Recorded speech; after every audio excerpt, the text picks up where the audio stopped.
will note for the record that David Horowitz is absent, will not be joining us tonight, but we have myself, John Rosenblum, Ivan Alter, and Ted Holmes here in attendance, so we have a quorum and can transact business. Looking at the agenda, the first order of business is approval of the minutes from the April 19th, 2021 meeting. Does anybody on the board have any questions or comments about those minutes? No? Ted? No. Okay. No. Then I'll entertain a motion to approve the minutes for April 19th. So move. Second? Second. All in favor? Aye. Aye. Aye. Minutes are adopted. Next are the minutes from the meeting of May 17th.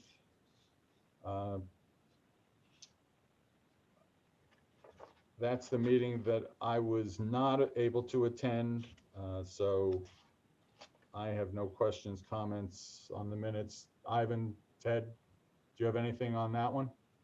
No. I don't. No. Okay. Then I'll take your word for it and entertain a motion to approve those. Do that. Motion to approve the minutes. All in favor? Aye. Aye. Those are approved as well. Next, we have a returning application from Greg Summer at 21 Round Hill Place. Who's going to present? Jerry? Yeah. Dennis? Good evening, everyone. I'm Jerry Barrett. I'm the landscape architect and planner for the project. Greg Summer, the owner applicant, is with us. Stephen Coleman, the environmental consultant, is with us, and Alan Pilch is with us as well, who is the civil engineer who'll be helping us with the stormwater management. So I just put my screen up, and I hope everybody can see that. Yeah. Did it come up? It's up. Okay. So the ERB will remember that we were discussing this project with them earlier. Well, I think we started in 2020, and I think we met last in January of 2021. And we went back and forth several times. And when we first came in, right, so what we're showing now is the swimming pool. It's a 16 by 26. It's a small pool with a small spa. Both will have auto covers on them for safety reasons. When we first came to the ERB, we requested a wetland permit to put the pool in this area. This is their, this is an upper deck, as you can see here, and it has a lower patio.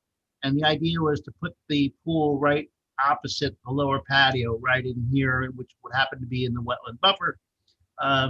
But I think the ERB felt that because there was an alternative available outside of the wetland buffer, they preferred that we get the pool itself out of the wetland buffer. So we worked with the ERB, we went back and forth. At one point, we had the pool out and we had the equipment over here in the wetland buffer. We discussed that for a while. We subsequently removed the pool from that area, the pool equipment, and we put it in this area, which is underneath the staircase. So we found a place for it outside of the buffer. So we're able then to get the pool itself and the pool equipment, considered both the pool structure, out of the wetland buffer. And I think the ERB was good with that. We showed, a modest patio area around the pool. Some of the patio area does encroach into the wetland buffer.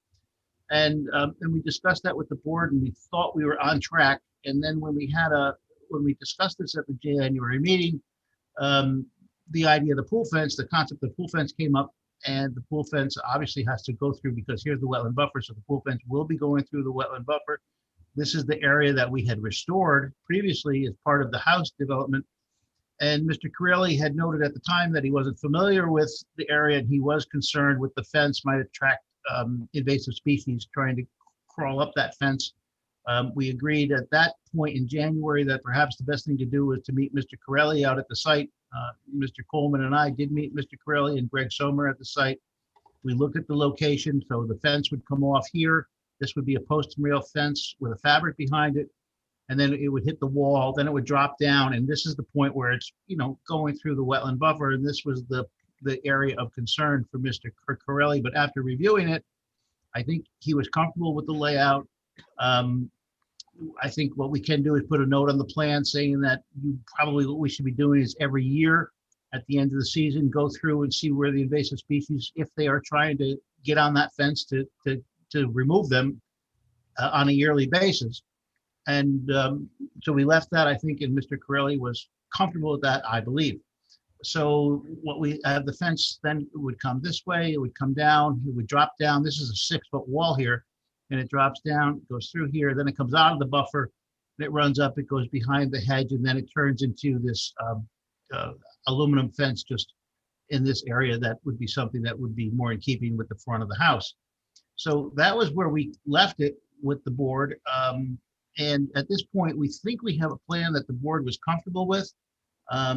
We think Mr. Corelli is comfortable with the layout. And so what we would request, if the board is still comfortable with this, that what we do have to do is we do have a couple of housekeeping items to do. We do need to flesh out the mitigation. And what we were planning on doing was providing some kind of more shrubbery and kind of a woody mitigation plan in this area, which would be just down slope. And then this is an area that was previously approved as a wildflower meadow. And while Mr. Sommer did a good job trying to maintain it, it didn't really take 100%. And he's interested in the idea of letting that flourish. So Steve Coleman's going to be working with him to help that get established. And then we've also asked Alan Pilch to work with us and find areas of potential stormwater management that he can, for the new impervious areas, that he can manage that. And that would be something that he would deal with the town engineer with. So what we were hoping was that if the ERB was comfortable with the project, to move it forward with conditional wetland permit approval, providing Mr. Corelli is satisfied with the planting plans that we'll be providing, and Mr. Scioli is satisfied with the stormwater management for that. And so that's kind of where we are. I don't know if Steve wants to talk a little bit more about his ideas for mitigation.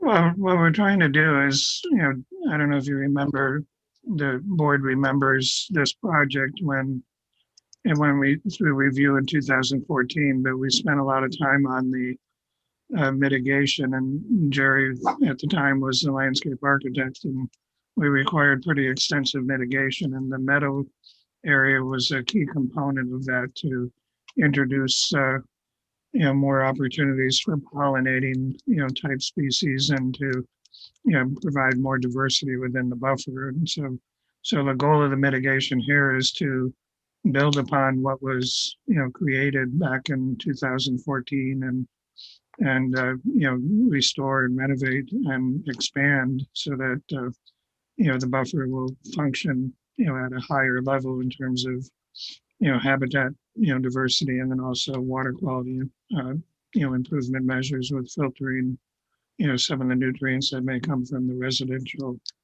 portion of the property.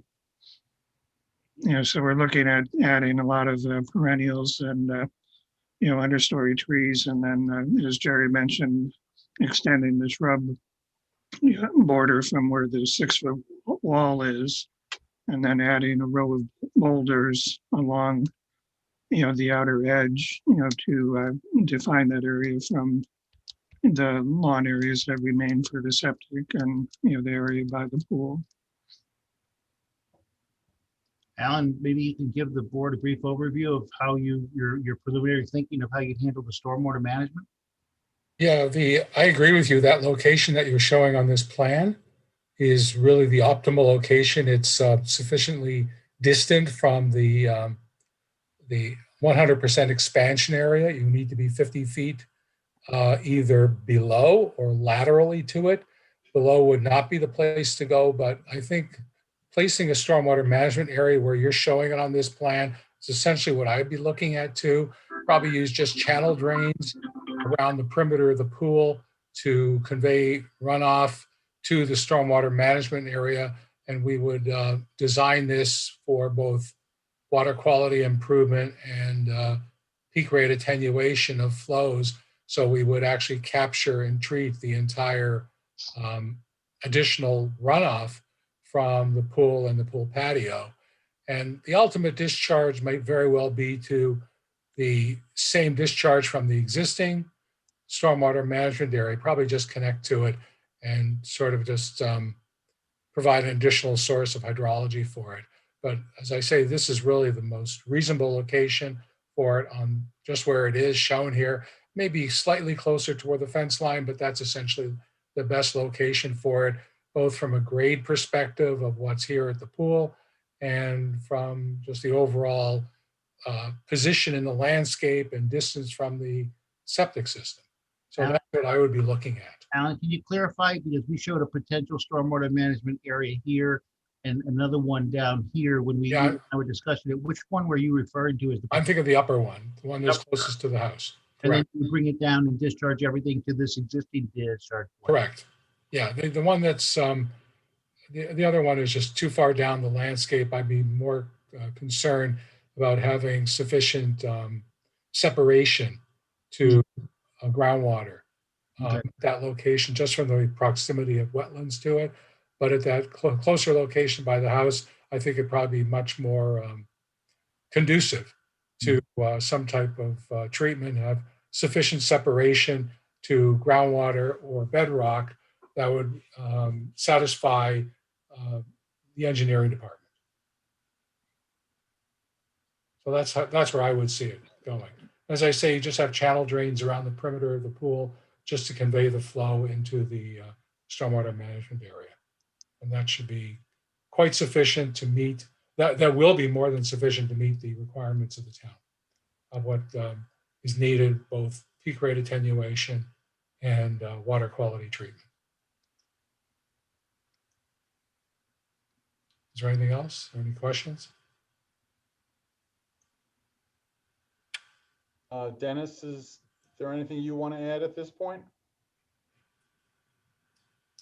Just to echo what Jerry said, I did meet him and Steve out at the site, and to be fair, I mean the drawing, and looking at the contours, it doesn't quite do justice to the site where the fence, which I questioned in January because I just wasn't understanding sort of the logic. But like when you get out to the site, there's already this natural, I don't know if you want to call it like a bench, or even I have a diagram up, something called a catch bench or berm, but it really, there's like a tiering sort of to the property in that area. So you're kind of just having the fence in a lot of those areas sort of conform to that configuration of the property. So it makes sense in terms of if you didn't want to wrap one around the pool, then I understood, where you were putting it. I still, to Jerry's point, only because of just the issue with, chances are whatever vine species grows up the fence, I'll have no problem if you get rid of it, because chances are it's going to be something you're not going to want. But other than that, I have no issue with the fence, and I agreed with the proximity and approach to the mitigation area.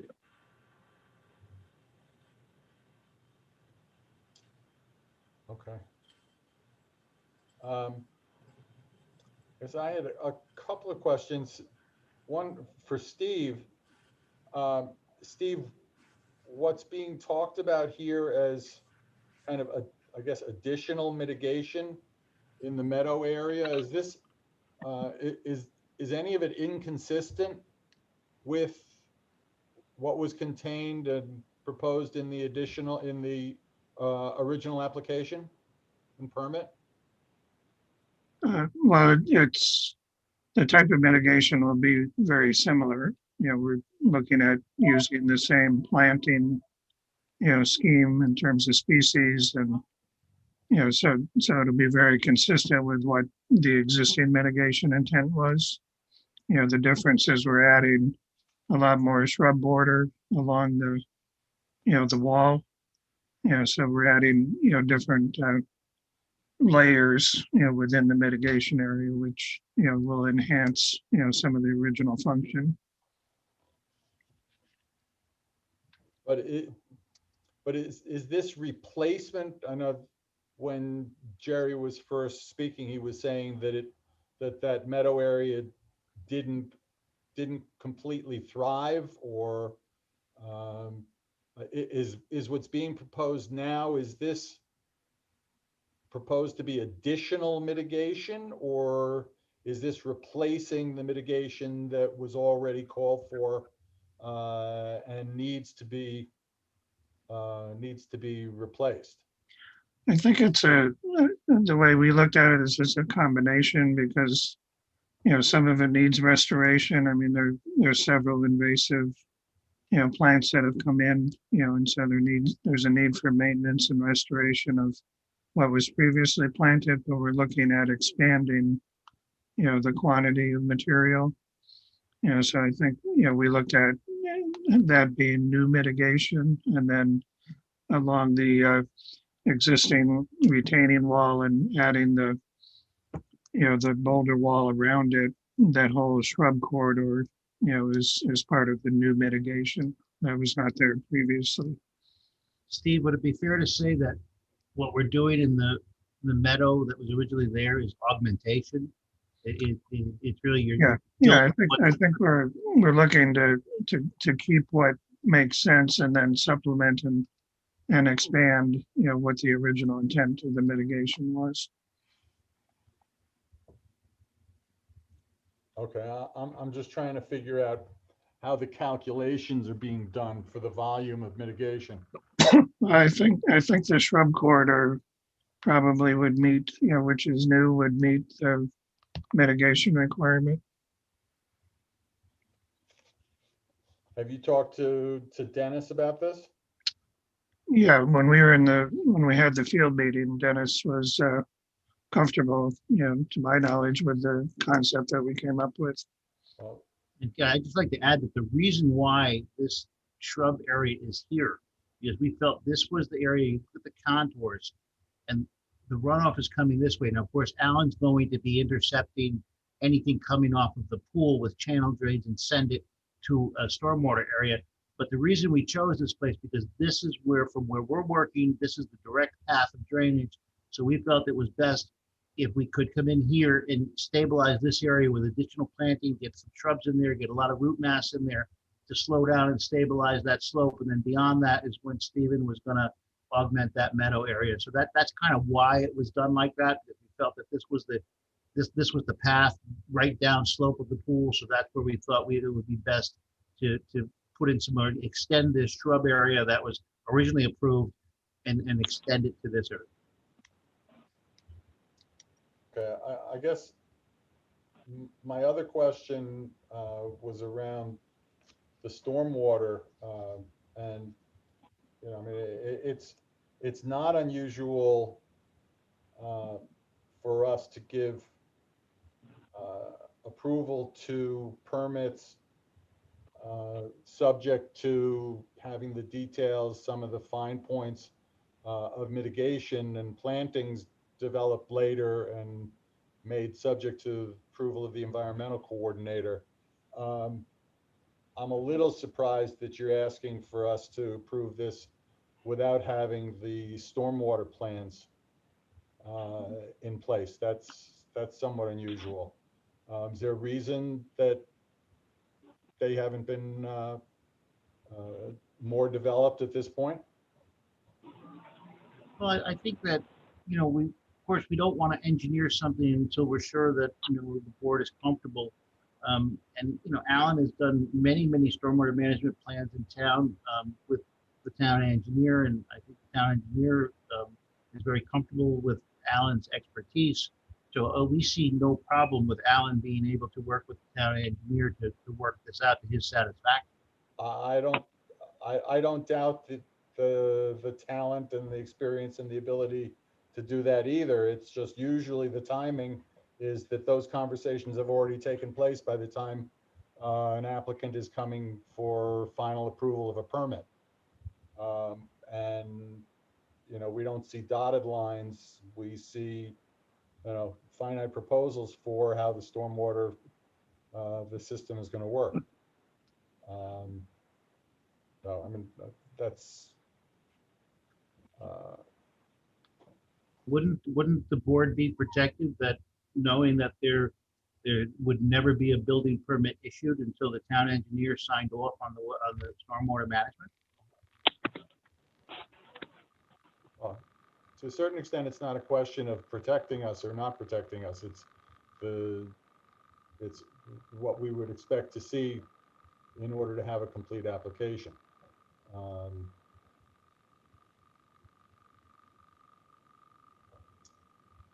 don't know, Ivan, Ted, do either of you have questions, comments? Is there a concern about the sufficiency of the volume of the stormwater management system? Alan, can you address that? Are you asking me? Yeah. No, I understood it too, that we were sort of waiting until, sorry that this is the case, but we were sort of waiting until the board felt comfortable with the overall layout. And then when the board was comfortable with the layout, then, I think I guess I'm a idea little was then to surprised though, Alan. I guess I'm a little surprised because I thought that we had kind of expressed kind of a conceptual level of comfort with this overall plan back in January. When you came back to us with having moved the pool out of the buffer and then the added positive of having moved the machinery out of the buffer as well. I thought we had expressed, as I say, pretty conceptual approval of this design, this layout. So I thought that really the only open issue that I remember, and I don't have a photographic memory for sure, but I thought the only issue that we really had as being open was the nature of the mitigation and getting comfortable with the layout of the fence.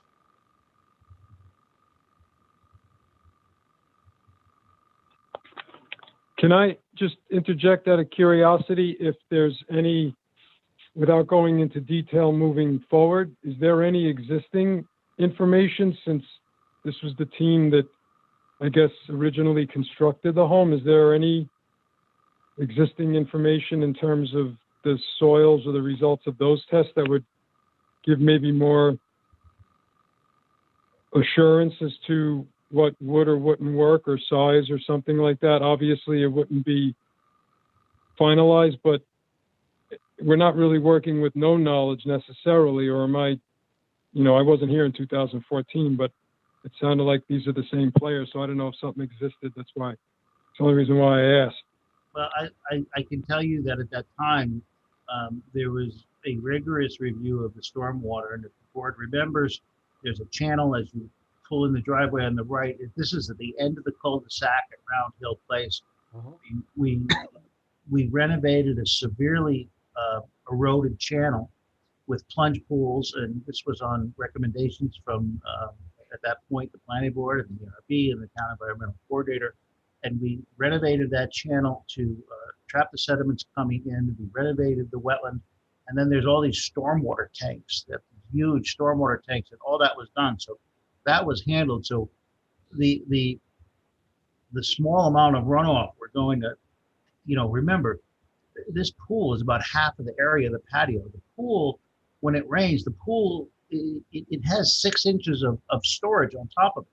And when it gets to that point, when the pool overflows, it goes into the skimmers and the water is directed to the gravel under the pool. So the pool really does not shed water at all. So we're just talking about these patio areas. And I think Alan has a sufficient area here, but it's really going to be a modest system. So we didn't think it was an issue that might lead to like a severe downstream flooding type thing. It's more of a modest type thing. So we just put it together.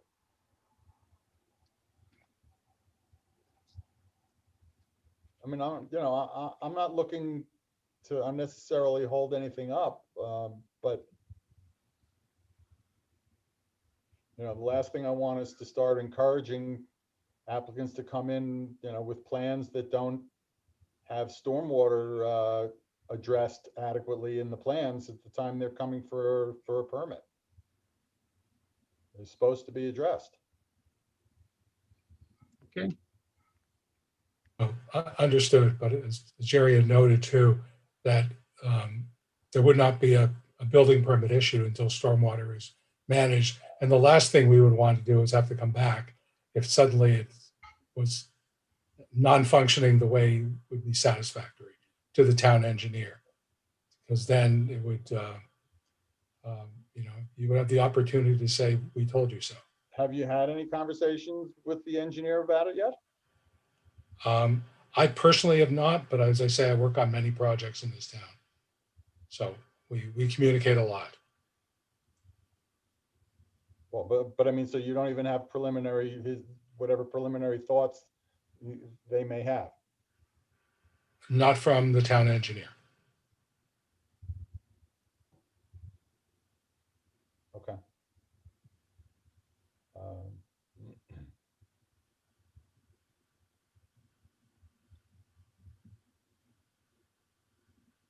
Regard to the two potential stormwater management areas, is that an either or vision, or are you imagining both of those? Myself, I think I'll call it the upper one, the one that's closest to the residents, is the optimal location for it. I think the other one probably more challenging.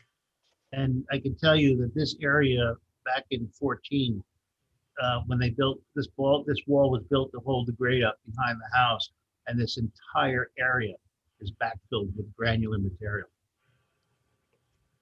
And the entire area was filled with granular material. And the existing management area, that would remain? Yes. Yes.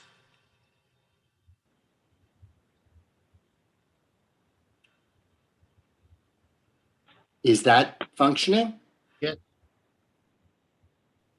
And the channel, that eroded channel that we repaired, is doing wonderful with the plunge pools. I think it was something we talked about the ERB with, and going down that steep slope, a series of plunge pools would slow that velocity down. And if the board remembers, we had dredged the pond right below this site, the Babelwall property, right below this, and it was loaded with sediment that was coming off of Round Hill Road. Since this project was put in, and since we've renovated the Babelwall pond, the pond is beautiful, and there's no sediment in it. So everything's working as it was designed and approved.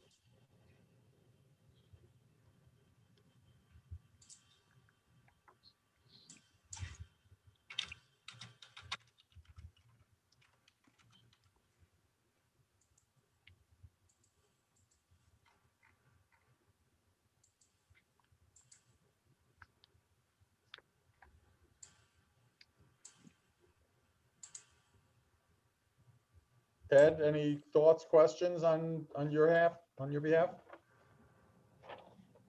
No, I don't have any questions.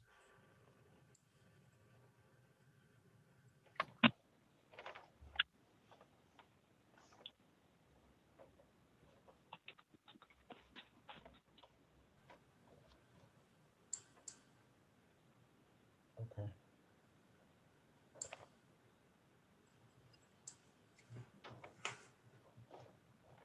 Well, I mean, I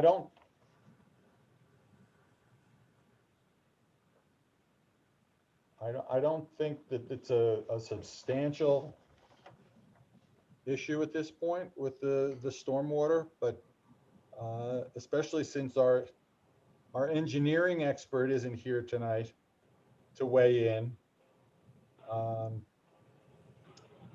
I'm really a little bit reluctant to move on this without having a little bit more idea of what's specifically going to be proposed there.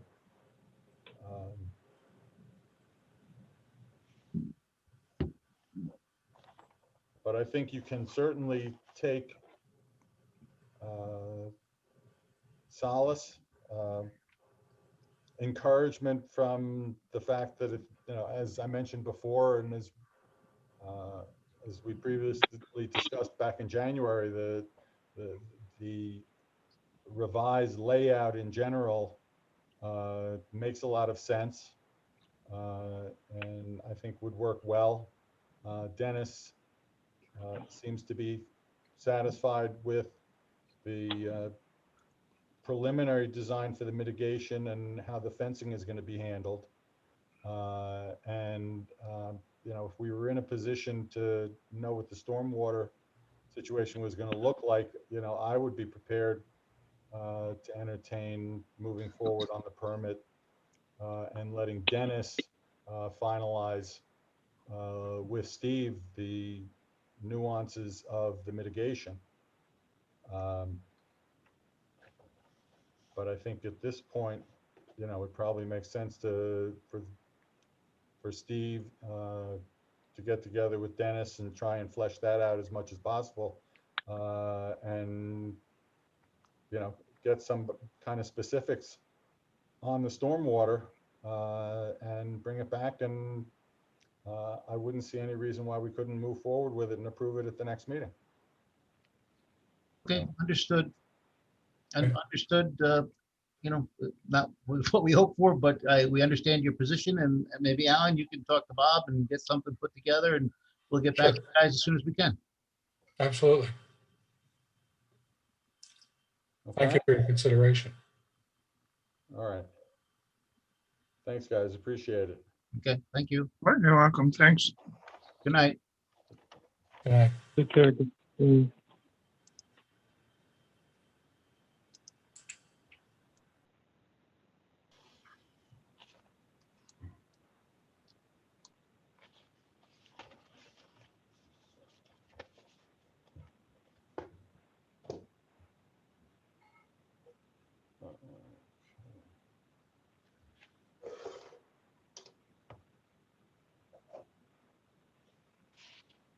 Next, Ramon Veras, Grace Lane.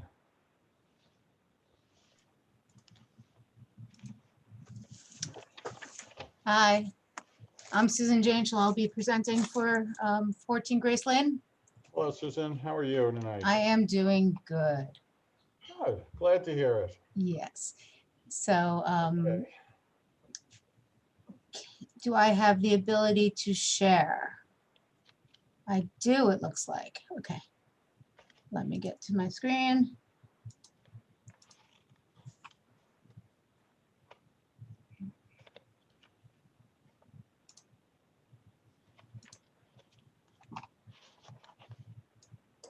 Okay.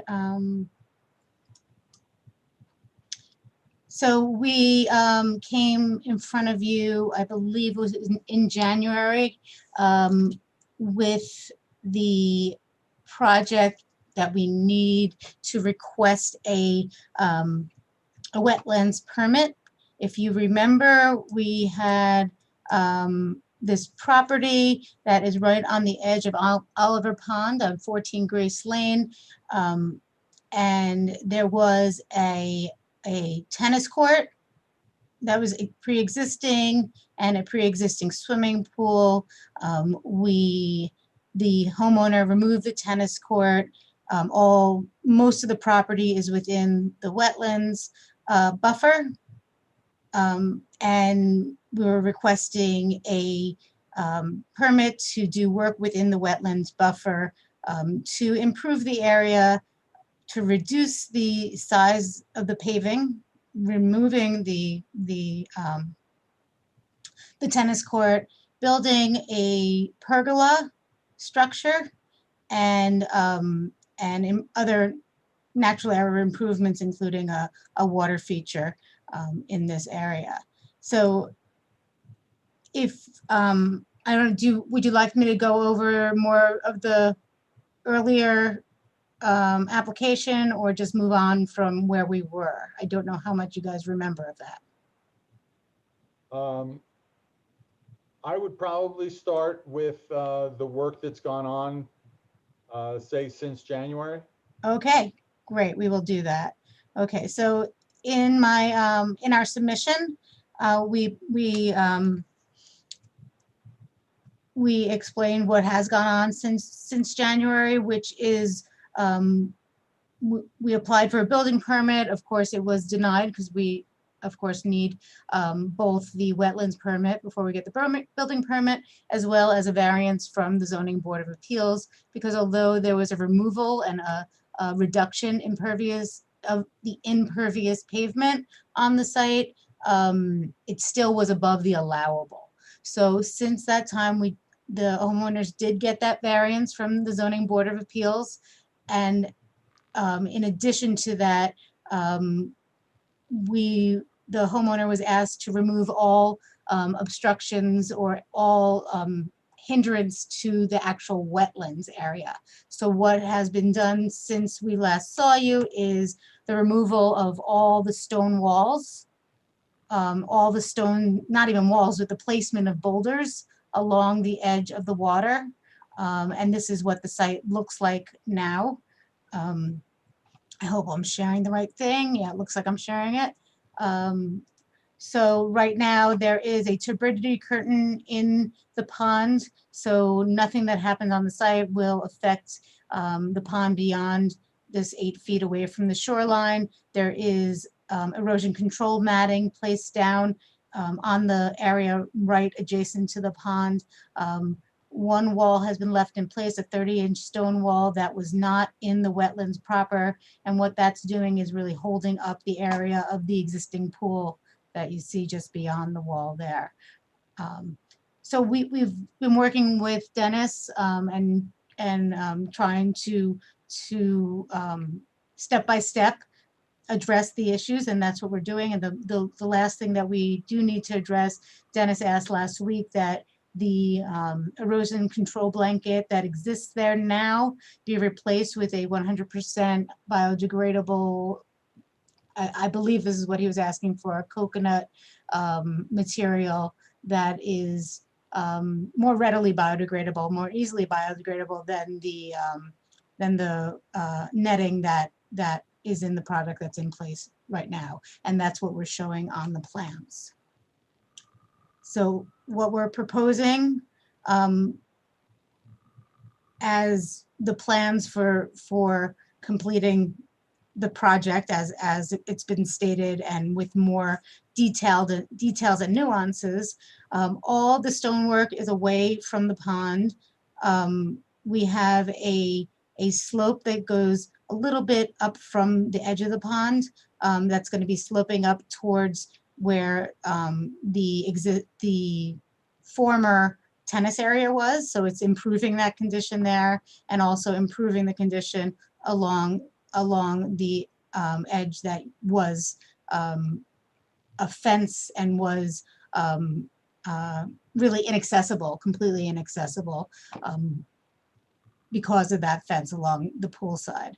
We are specifying native wetland meadow seed mix along the edge of the pond here, in addition to planting shrubs and small trees of native species that would attract the wildlife in the area that is within the wetlands, which actually was mostly invasive species before. We are going to be encouraging native species on this wetland area by removing the existing invasive species, and the homeowners recognize that's an ongoing process, and introducing, of course, native wetland seed mix and some shrubs that are appropriate to these conditions and native and attract wildlife and address the issues that are required for mitigating or recreating this wetland kind of environment along the edge there. The other elements of the planting plan are a native wildflower meadow seed mix or a pollinator seed mix in the area over here that's going to be in full sun. All the areas that are shown as lawn will be the low mow seeding mix, which will grow to be 4 to 6 inches, only requiring maybe twice a year mowing to keep it relatively short and looking like a sort of a shag rug of a lawn. Some native ground covers, foam flower and bearberry underneath existing trees, some shrubs along the area that that is now exposed soil, and also some pool equipment that exists up in this area, putting shrubs in there to address erosion control as well as to screen the view of that mechanical. And then the final thing I want to show is this rain garden that's proposed that would capture water that currently comes down the slope, and we would grade this in more of a detailed grading back to this rain garden area, and it would also capture water that's coming off of this pergola structure. So this is in essence what's being proposed in terms of work within the wetlands buffer. So at this point, the only new quote unquote work would be the continuation of the shoreline restoration and plantings? Yes. Okay. Dennis? What do you? Yes. What's your take on this at this point?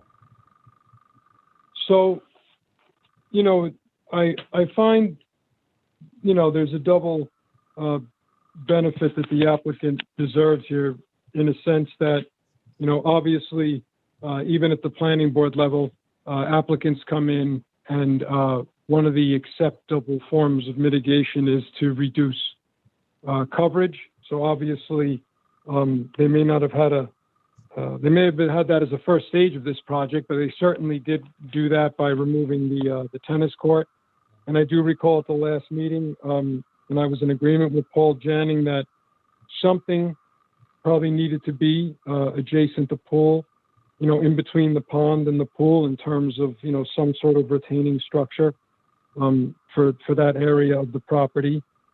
You know, the plantings, you know, are robust, and I appreciate, you know, the use of the different seed mixes, you know, paying attention to the hydrologic regimes. I did agree with that. I appreciate restoring some of the wetlands that were cut or mowed, because there was a mix and match of, you know, native and non-native. So I just ask that you just be sensitive to that going forward. I think you will, because a lot of this is going to be, I would imagine, hand application. Mm-hmm. The netting that they use, which is fine at this stage, because I know, you know, you have to stabilize something. It's that green poly netting, and it's photodegradable, but it takes time. And that netting actually sometimes, if you look it up on websites, it actually it's a net. So wildlife sometimes does get caught in it. And to the owners, it can become unsightly if it starts to curl up, and you'll see that on Roaring Brook Road in spots near Chappaqua Crossing, but that's another story. And the only questions that I have are revolved around some of the water management, I'll call it. So with respect to the, I guess, water feature that's being put in, and I think we talked about this last time. So that's going to be, and I'd like to, you know, I'm sure the building department as well, like to just see some details on if that's going to be a closed system, meaning that we just don't want any of that to end up in the pond, because if the applicant wants to have whatever species of fish or something to that effect, or plants in that pond that, you know, may be more of an exotic, for lack of a better term, we just, you know, want to make sure that that doesn't get introduced into the pond. So I would just want a little more detail on that. And when you had emailed me the photos after the removal of the wall that was in the pond, actually you emailed Tom, the building inspector, and he forwarded them to me. There were two images. I don't think they were included in the submittal. There's this PVC discharge pipe that's kind of near the base of the, I guess, the shoreline over by where the pool is, and just wondering if we know what that pipe discharges. The one that was existing there, I think there were two existing pipes. I think I showed them in the earlier application materials. Just a second.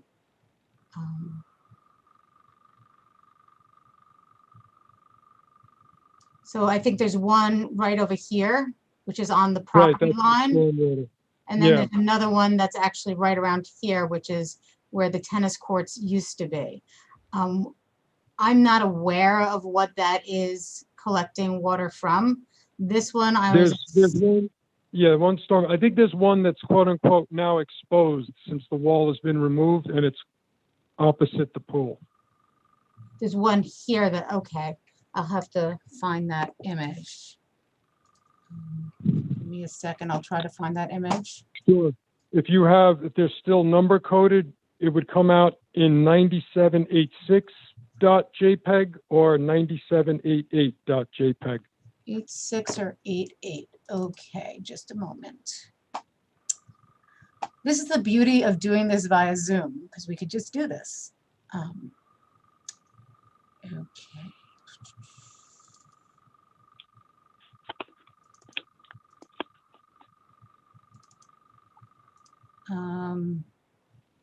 88. Okay, I see what you mean. Huh. I had not seen that myself. I do not know. I think we need to talk to the contractor to see if we could figure it out. This is just down from where the pool is up here. You know, obviously it was a pre-existing condition, but not sure. Let's see, an 8.6 you said as well. You see it? Oh, Yeah, I see think those are the two. distance there. Yeah. Are we supposed to be able to see those too? Because Oh, you're not seeing it. Sorry. Oh. It should be on the screen. Wait 1 second.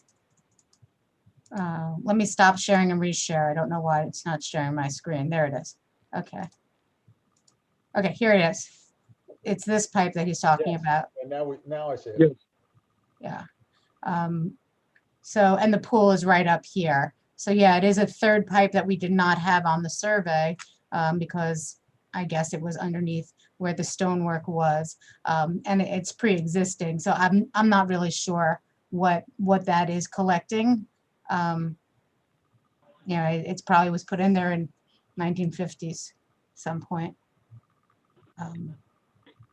So that would be my only, you know, now that there's some work being done or, you know, on the site and there's obviously some attention being paid, you know, with the rain garden and picking up various things, I would kind of like moving forward, you know, just to not have any of these, you know, since there's opportunity, I wouldn't just Right. walk to a property and say, oh, don't have these discharges. If they were pre-existing. But now that there's a project and disturbance with the project and an opportunity to sort of improve that going forward, which to me is further credit for mitigation of, you know, what you're doing, you know, as just as taking out the impervious, you know, I think that there's an improvement here for water quality as well. So that's where I'm just pointing it out. I think it all comes together quite Right, and nicely. I think, you know, the homeowners really want to do what's right for the pond, and, you know, knowing that that is something that we could address now with the construction going on,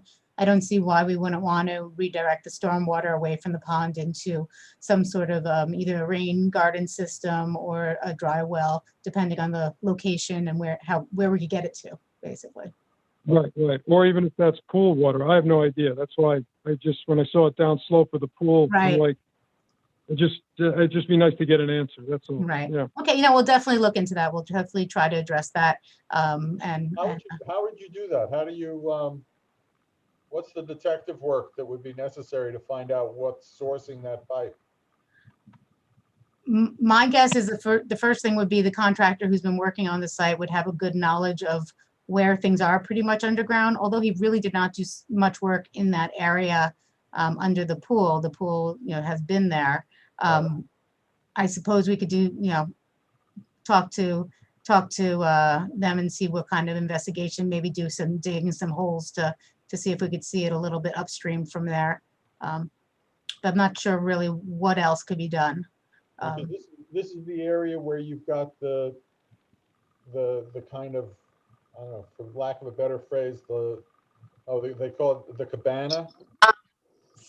I'll show you the plan. No. Susan, hi, Yes. it's Salinas. I'm here. So yeah, that picture is not by the pool. That's the picture at the end of the property. At the end, like towards June, I'm not, towards June's property.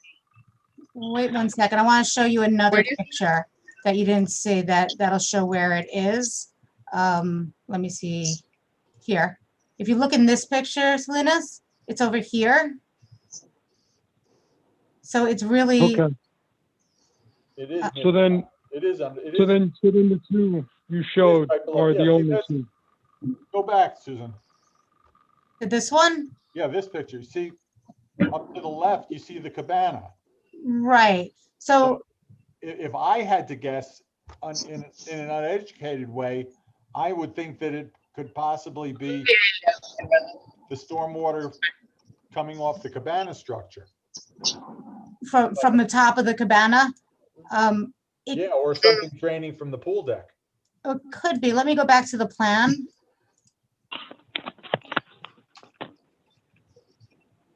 Yeah, let me see what I'm sharing. Let me share that.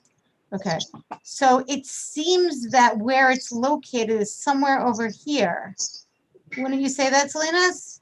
Do you know if there are 3 pipes there? Because I know there was one over here by the property line, and then there was one that was by the tennis court. I think this one is a little bit closer to the pool area I thought it was over here. I thought it was further to the right. over here.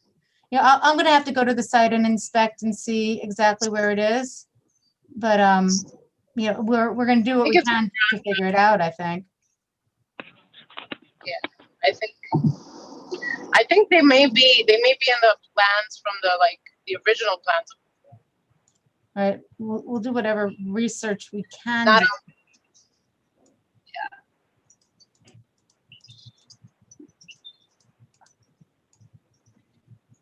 Here's, you know, the survey that we have.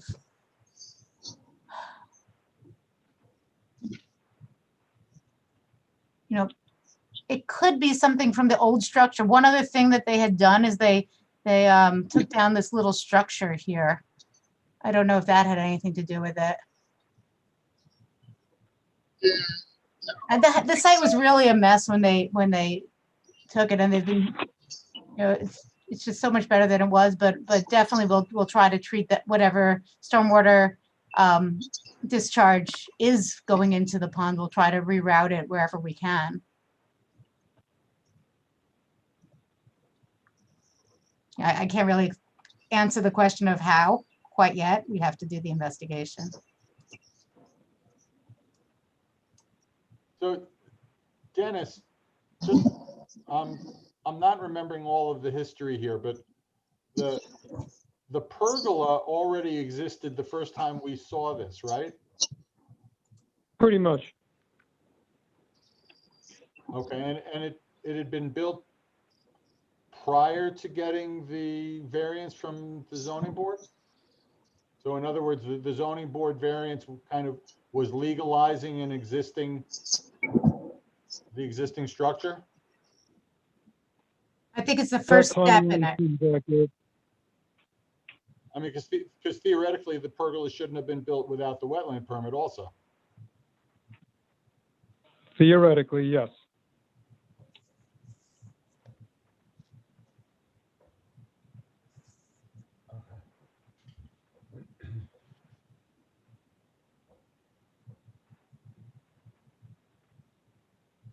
Have you done calculations, Dennis, on the amount of mitigation, the planting that's being proposed here?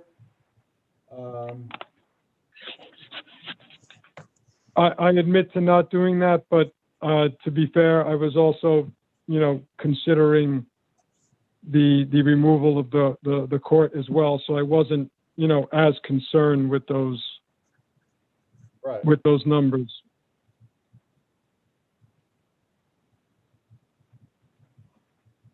But I guess to get credit for removing the tennis court, you'd have to replace it with something better, right? The assumption is that almost anything would be better, but Was it a clay court? Do we know? Or was it a, I'm The not hard court. sure. I believe it was clay, Salinas. It was clay. It was clay.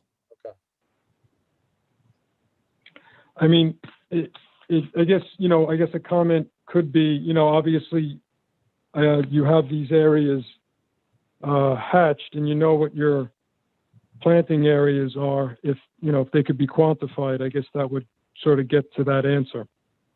Right. In terms of square footage, acreage, and then that would be, in comparison to the court, in comparison to the pergola, I think. yeah, I'm just trying to fit this application into, the customary kind of analysis that we would do. So,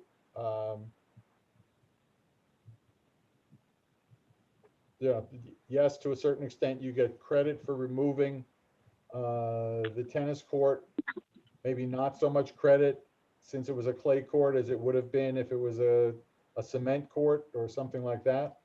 But also depending on what's going in, where the tennis court was. But you've got the disturbance, if you will, of the pergola. That's got to be accounted for in mitigation. Yes. And you should recognize also, it's not just the tennis court that was reduced there was concrete throughout the site that was removed. Basically, this is the area of the concrete that had been there. And this is the area of the impervious pavement that's being proposed. And we did provide the calculations of numbers as well, from here to here. I'm sorry, did you say you did provide or you could provide? We did. We did with our original application. Let me reduce the size of this. You could see the numbers here.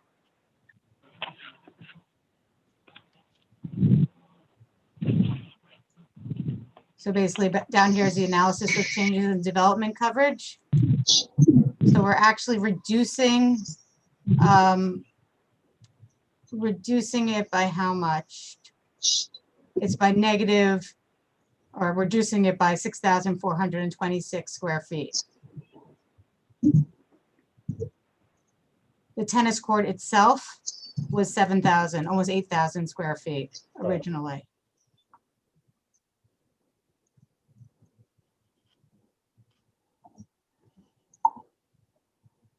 So if you got the square footage of the plantings in there, then we work, and the pergola, like I said, I think the numbers would work out. But if you quantify it, then we could check that box, for lack of a better expression. Yep.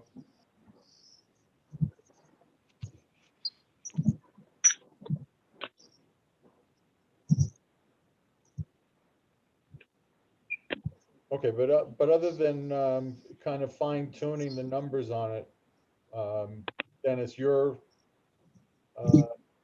comfortable with the way they're laying this out, and other than the change with respect to researching the pipe and replacing that matting along the shore, you're comfortable with what's Yeah. planned? Yeah, no, it's reasonable. It's a nice mix and match of, low ground cover and shrubs and trees and, working with the shoreline. So I had no issue with that. Mm-hmm.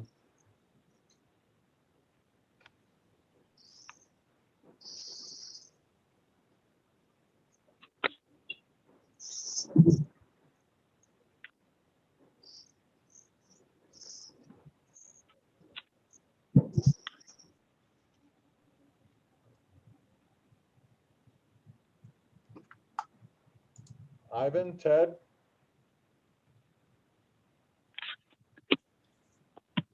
Questions? I don't have any questions, Jonathan. I don't either. Thoughts?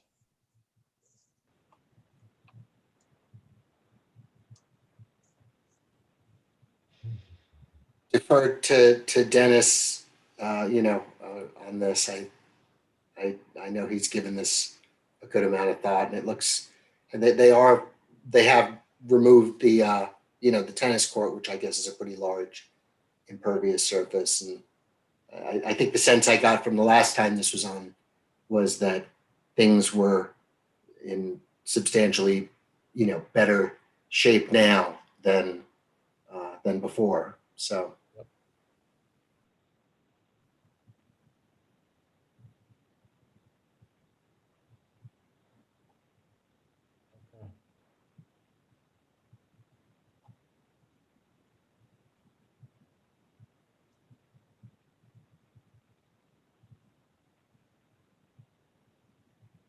So do you think we need to know any more at this point, or you guys think it's in sufficiently detailed and advanced shape that we can move on it?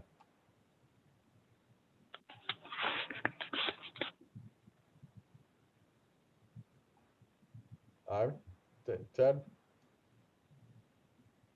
You want to find out what's going on with the pipe before we finalize anything? That was the only kind of nagging question that was, where's the pipe coming from and what's it doing? Yeah. Okay. I'd like to just reiterate that it was a pre-existing pipe that was already there. So, No, I mean, I know that, but since work is being done. And we're gonna do it. We're happy to do the work to figure it out. And there's absolutely, we'll work with Dennis and do it. But the homeowner, really has been putting in so much effort to get to this point that they'd really like to move forward and actually, do this restoration of the shoreline and plant the plants and get the work ready so it can be planted during planting season. I don't know about that, only because the only comment I was going to make was, do you need any engineering approval for the wall that remains? We and do. If you do, then if you put the plantings in, then you might have to disturb them to whatever you need to do potentially. We can't really do anything. Dennis, we can't really do anything right now until we get the building permit. And we can't even get the building permit process going until we get the wetlands permit. So really, by holding it up to the next month, holds up even finding out what the building department wants us to do. We're getting our structural. I just didn't want you to run out there and plant. That's all I was trying to prevent. So, okay. What was that? I'm sorry? I just didn't want you to run out there and plant. That's No, all no, I was no, trying to of course prevent. not, of course not. They don't want to plant unless they have everything done, and we need to get the building permit done. But to get the planting done, we got to get everything else done. It's legalizing stuff that was a mistake, but they're really doing everything they can to address the mistake that was made in terms of process. And, they took out this wall, which was a really big effort.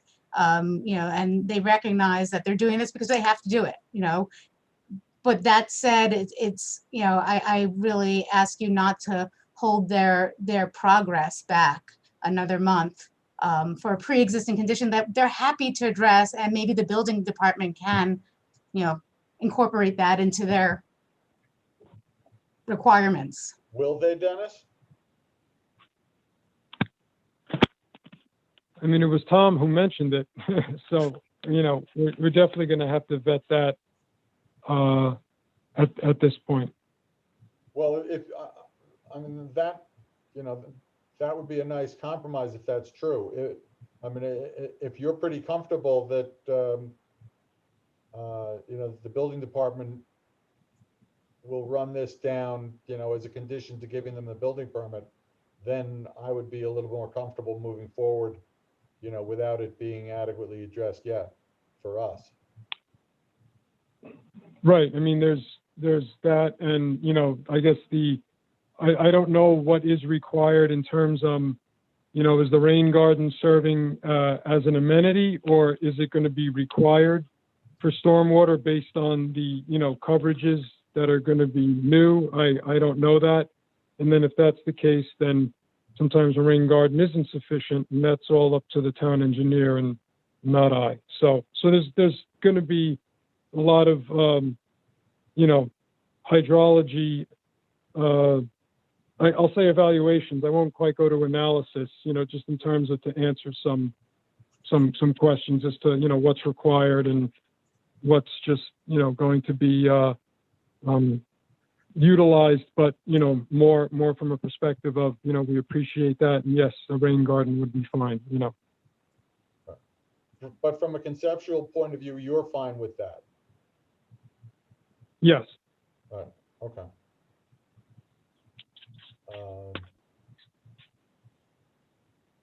Okay, then perhaps we are prepared to move forward, and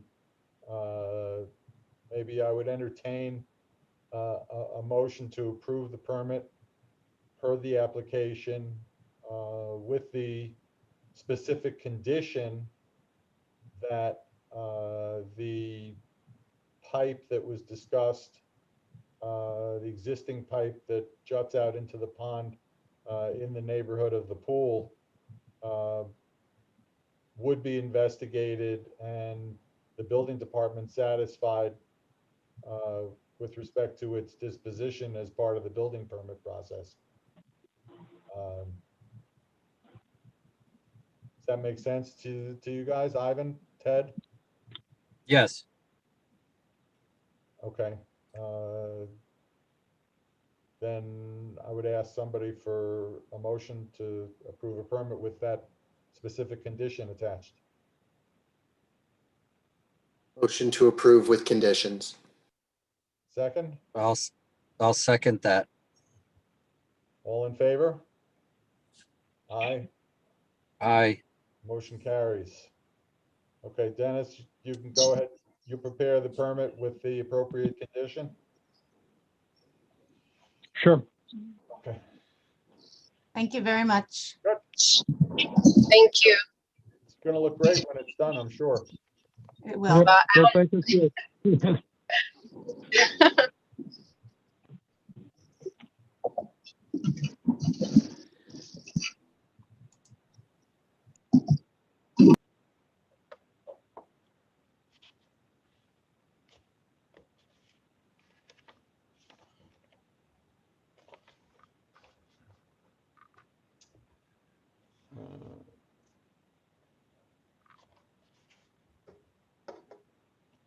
Okay, next on the agenda, Nathanson, 361 Sorrel Street. Good evening, Chairman and members of the ERB. My name is Daniel Patrick from Cuddy and Fader. I am here on behalf of the owners, Brad and Tamlin Nathanson, who are also on the call. I'm also joined by Tony Grau of Kellard Sessions and Brennan Jones of Glengate. Gentlemen? Can Tony Grau share his screen, please? First of all, is it okay if I give a brief introduction, or is there? Absolutely. Perfect, great, thank you. So what you're looking at here is the proposed plan for the pool installation at the property. It's an existing approximately 2.4 acre property improved with a single family home. Towards the top of the screen, there's also a garage, a stone driveway, and then there's a basketball court at the bottom left of your screen. We are proposing to construct a pool to the west of the existing garage, opposite side of the garage as the existing street over on Sarles. While this is the first time that this application is before this board, this is actually there's been several renditions of the plan. We initially prepared a plan, shared it with town staff for comments, and that initial plan included most of the pool within the existing 150-foot buffer, because as you cannot see off screen, as there is an existing pond to the south on the adjacent property, and this is within the environmental protection overlay district. So the 150-foot buffer lines are depicted on the plans here. And initially the pool and a previously proposed patio and other improvements were proposed within that buffer. After meeting with town staff and having several conversations with them and going through the code and going through the minutes for the this board's minutes for prior applications similar to this, we went back to the drawing board. We redeveloped the plans, which now include the pool entirely outside of the buffer area. The only improvements within the only changes or site disturbance within the buffer area is the installation of the Coltex system, which is located where Tony is showing you. And I believe there's a small retaining wall and a small walkway leading to the garage, because that's going to be the interior of the garage is proposed to be renovated for kind of a little pool house, changing area, bathroom area, etc.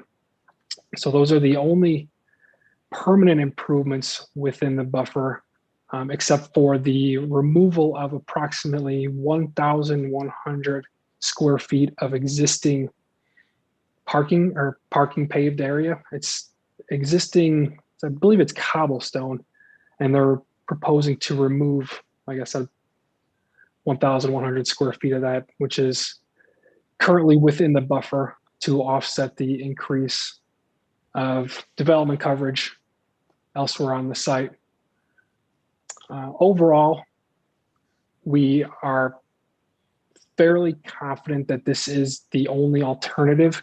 We did our best to avoid any disturbance within the buffer whatsoever, but just due to the site constraints and the site layout, it was not feasible to locate the Coltex elsewhere or not include the retaining wall and the steps into the garage. So we've taken great steps to eliminate as much disturbance within the buffer as possible, but this is really the only feasible plan that we can see. And the owners have already taken significant steps to kind of change the plans of what they were initially hoping for, but this is the amended plan.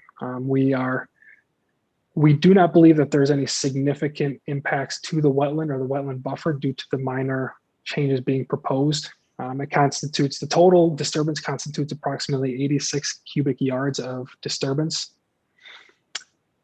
So that is essentially what's being proposed. I will turn it over to Tony Grau right now to see if he has anything further to add or any further details to go through. But overall, we think that this is the least impacts that can be proposed to any wetland buffer, and there are no significant impacts anticipated due to the proposed improvements or the proposed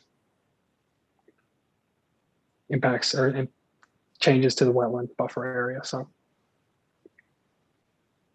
Tony, do you want to add anything or correct anything? Yeah, I'd like to, if I can, I just kind of would like to share that the original plan we started out with. I think it's a great idea. Which we were encroaching into the 150-foot wetland buffer with a gravel patio. We had the pool equipment within there. So there was a lot more disturbance, and the pool area was in there. So I just wanted to kind of give you a chance to take a look at where we started with this. And of course, once we started looking at grading in this, there was a lot more grading disturbance within the wetland buffer to make this work. And, we took advice, like Dan said, researching some previous applications just to try to make this as smooth as possible.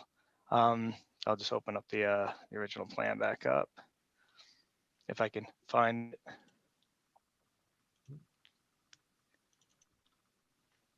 Okay.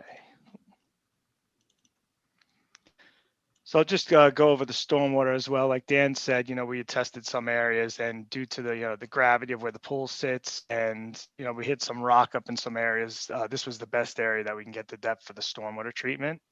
I had some conversations with Mr. Scioli, the town engineer, about the minimal impervious area that we have, which is only really these steps, like Dan said, and this staircase, other than some boulders here, some layback boulders. And it was okay because the 6-inch drawdown for the pool was a lot more than having to handle that little bit of impervious area. So the Coltex are designed to actually handle 100% of the 6-inch drawdown of the pool. We put some yard drains for any splash, but this is all lawn area now. So all around this pool is going to be lawn. So of course, if some splashes over, it'll And that's probably all- infiltrate and into the that's all ground. outside the buffer, correct? Correct. Yes, yeah. So that, yeah, except, you know, there's a little bit of lawn area, which is already lawn area. Yeah, so anything that splashes over, any rainwater that kind of gets trapped in these areas, we'll have little yard drains to handle that. But the town was also out to witness our deep test holes in this location and do the soil tests. The town engineers department. Can I ask a question? The right smack in the middle of the drawing, there's a kind of a beigey area that says location of future interior improvements. Yes. Is that to Yeah. the garage? Where is the Correct. existing, where's the existing outline of the garage structure? Is that, That's Yeah, we're not incorporated in increasing that the shade. size. Yeah, we're not increasing the size of the structure. We're just renovating the interior. So that shaded area Yeah, this is and the white area is the existing garage footprint.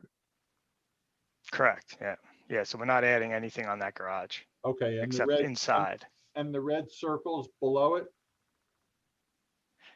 This is going to be our topsoil for when we strip out the cobblestones. We wanted to show a little stockpile there and any What is- soils. I'm talking about to the left and down, that area. What's that? This area, this is a stabilized construction entrance, so we can get the construction vehicles in the back of the house without tracking Yep. onto the pavement area. And what's that area gonna look like when you're finished? This will be restored with lawn to match all the other lawn. This whole front bit is lawn. The side bit is all lawn. And it's lawn now?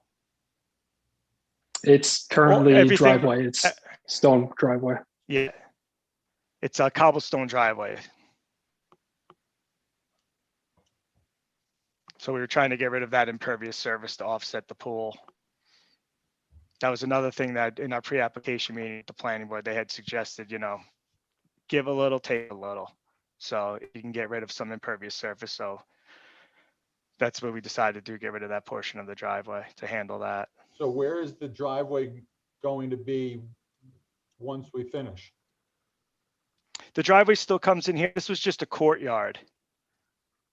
Extra parking space. So the garage door is still over here and they'll be able to access the doors. So the driveway still comes off of this road and comes into the courtyard. Tony, do you have any aerial views, like a Google Maps view we can show of the existing, to show where the Yeah, did that? existing Yeah. driveway is? Because it doesn't look like the plan Yeah. actually shows the driveway. Yeah, hold on. It should be identified in the plan, just be ahead of it.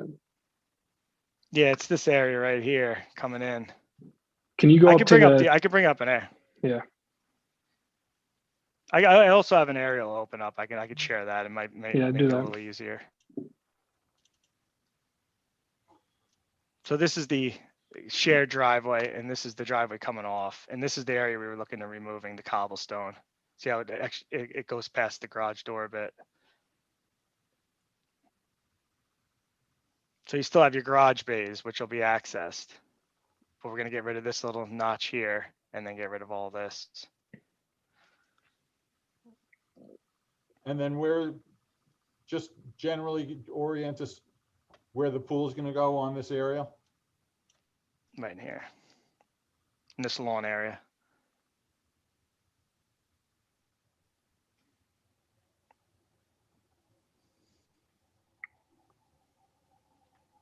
which due to the grade and the slopes at the site is really the only feasible location. Aside from closer to the garage, which was the original plan, but we changed that to move everything outside the buffer. Yeah, and if we go too far here, the wall winds up getting higher.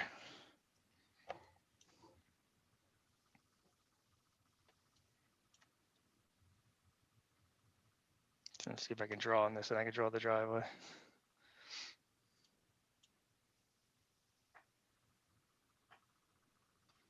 Yeah.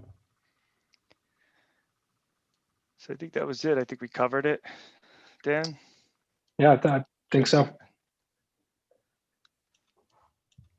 We're hoping, like I said, we've been at this for several months now. I know this is the first time we've appeared before this board, but we have gone through several renditions of the plan, several amendments. We've been working with Dennis's office frequently. So we are hoping to obtain wetland permit approval for these minor disturbances this evening, if no other questions or issues regarding the proposed design.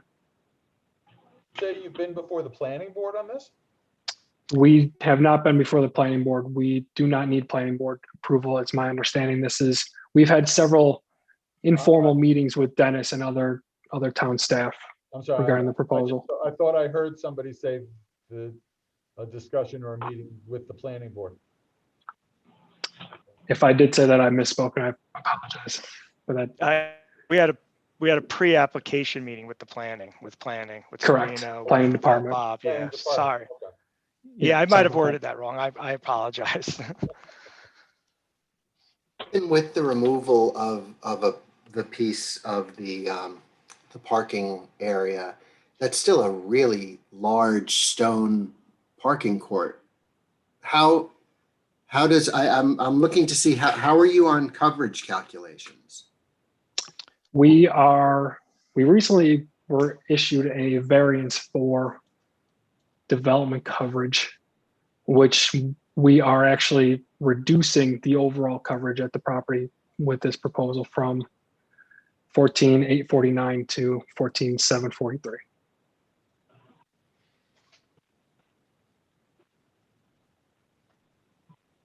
So we're technically over, but we recently issued an area variance for when they constructed the basketball court. But this application proposes to reduce the overall development coverage.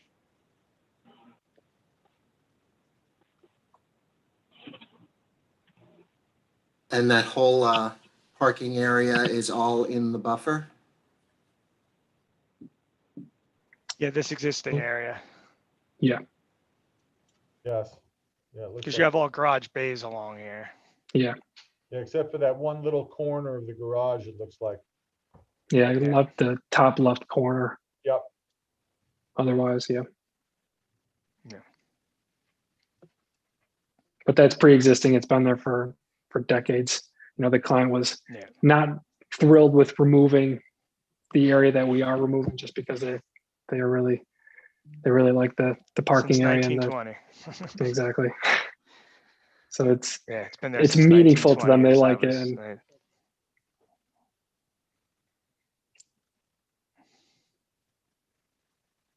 Okay. Dennis, Yes. thoughts?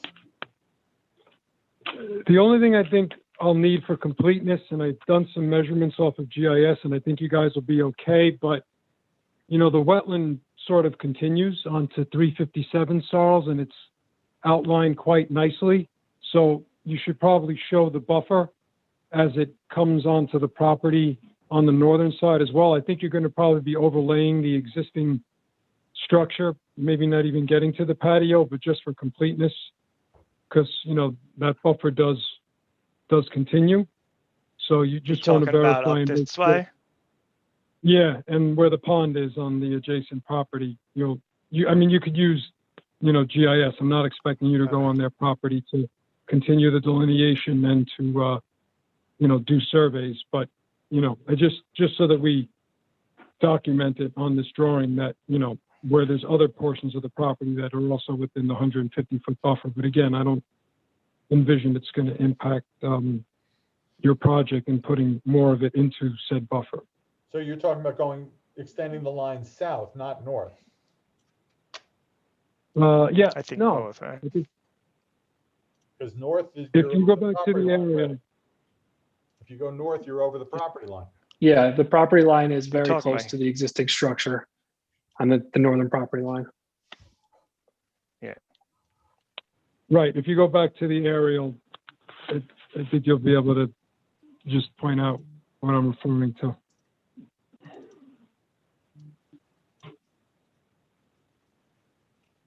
So this is the stream. Right? You're But talking about along here, right? our property line is just north of the house. It's about 3 or 4 feet away. Right, Yeah, right. right And then along where here. so where the pond is on the adjacent property, I believe some of that buffer does encroach onto the property, but again, I don't think it encroaches on the project area, but we have to document Show that, it, is yeah. my point. But that, Okay. Tony, don't the plans show the buffer for that pond? Doesn't I'm just trying to We had it understand on a what, previous.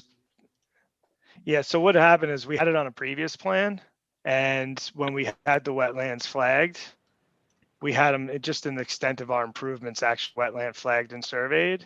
Right. So what Dennis is Understood. saying is previously we had the GIS, which kind of brought this line a little further. okay. So it's not going to hurt us, but Dennis just wants me to kind of use the GIS Yeah. mapping, which isn't a problem. We had I'm it on our looking- old no, plan. The wrong direction. I'm looking to go opposite, north. If you Yeah, up measure, here, if you where I'm- measure, on Oh, 357, yeah. If you measure the pond on 357, I think it's gonna come over onto the property line. But again, because things are kind of tight, I just want to document that. So there's a pond Okay, on the all right. property to the north that you want shown on here?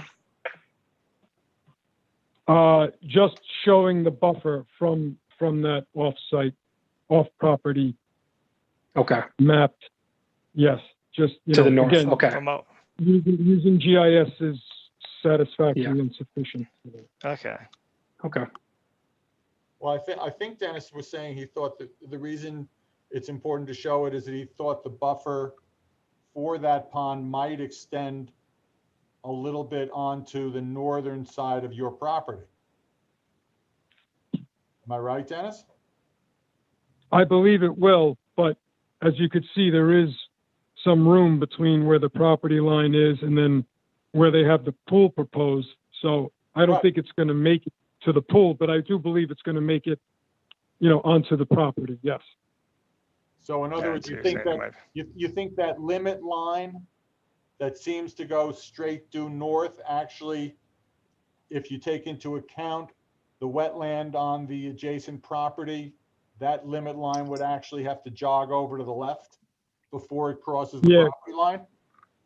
So 'Cause kind it of where I'm curves with drawing the now. road.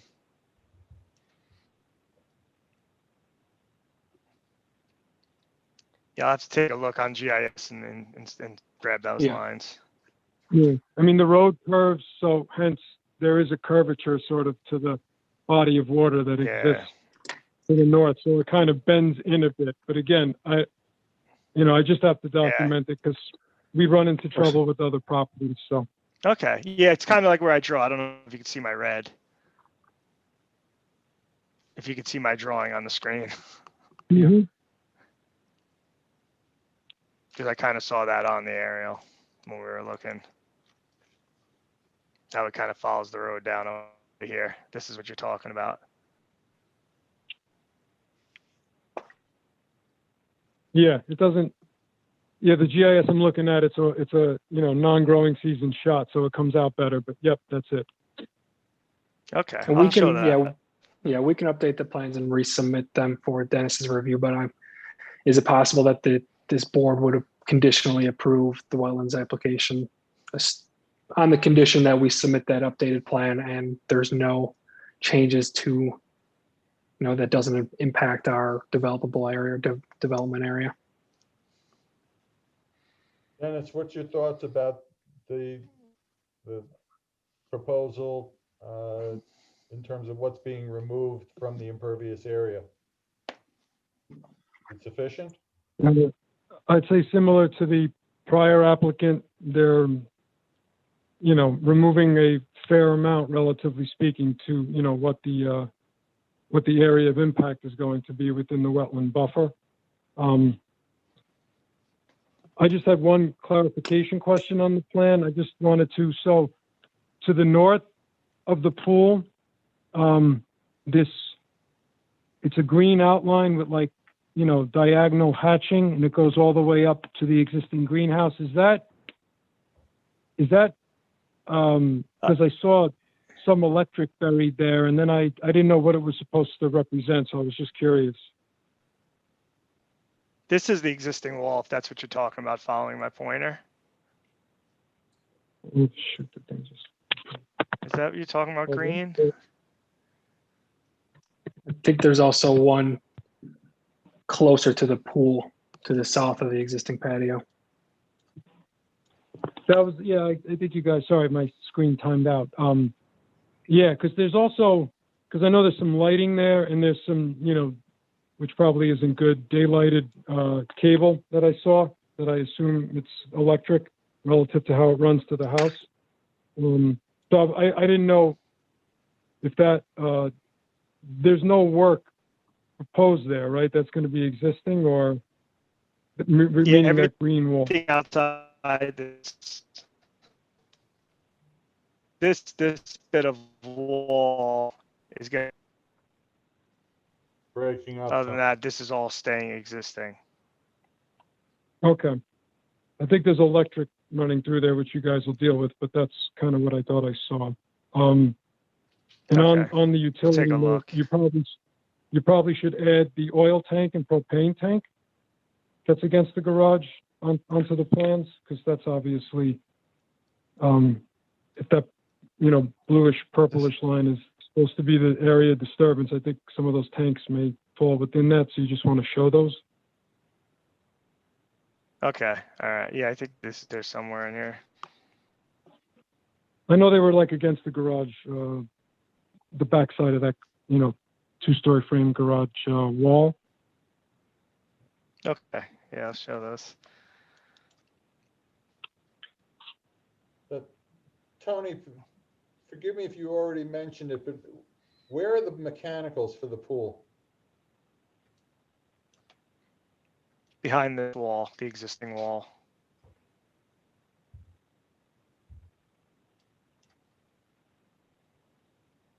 I see. So well out of the buffer. Yeah, oh, yes. Buffer's down here. Right. Okay. Ivan, Ted? Questions, comments? No, so the only remediation that we're talking about is the removal of some of that parking stone area. No planting or Correct, because the wetland, the pond itself is not actually on our property, it's on an adjacent property. And everything kind of is pitching towards that back of that garage. It almost acts like a barrier.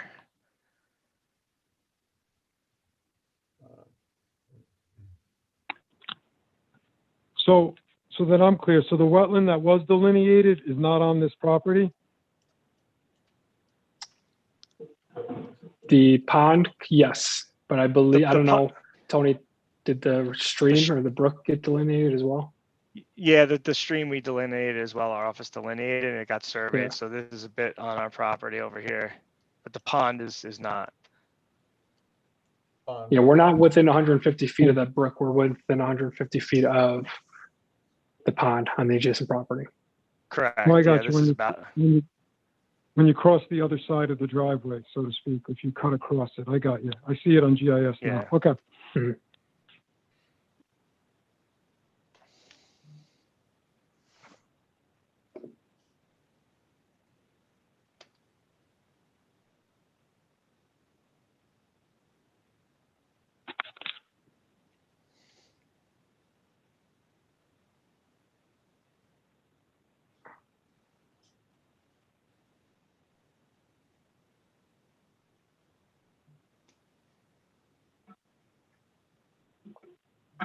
Assuming that that the plans are adjusted to show the additional delineation that Dennis was asking for, I think I would be prepared to entertain a motion, maybe.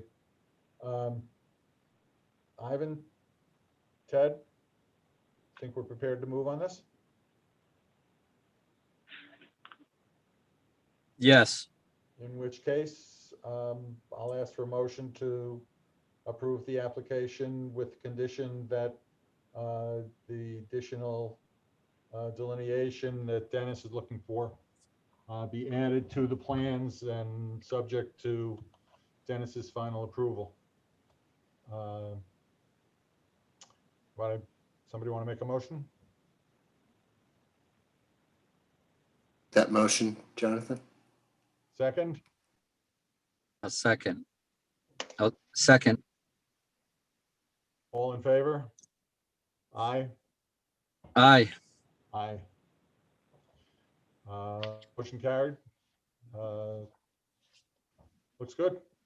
All right, thank you very much. I appreciate it. Thank you for your time. Appreciate it. Take care. Good night.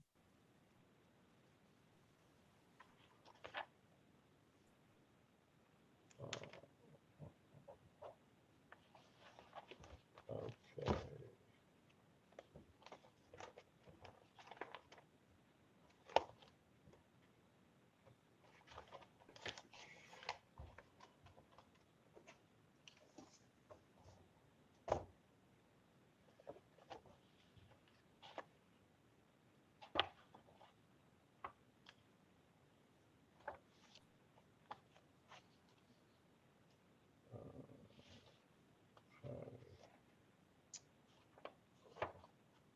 Last but not least, 97 Random Farms Drive. Good evening, Chairman and members of the board. My name is Stephanie Fox. I'm the architect for Veronica Mestry and Jared Feldman at 97 Random Farms Drive. We'd like to take the opportunity tonight to introduce our project to you and get some feedback from you. I think being last on the agenda is a little bit advantageous in that we've sort of gotten a feel for the board more so than me being reviewing the past minutes and things like that. So I appreciate you seeing us so late, and we'll get to it. So I'll start to share my screen. We appreciate you hanging around so late. I don't. Hang on one second.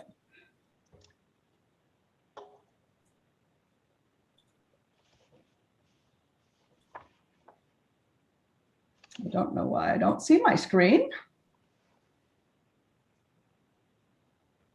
So please just bear with me.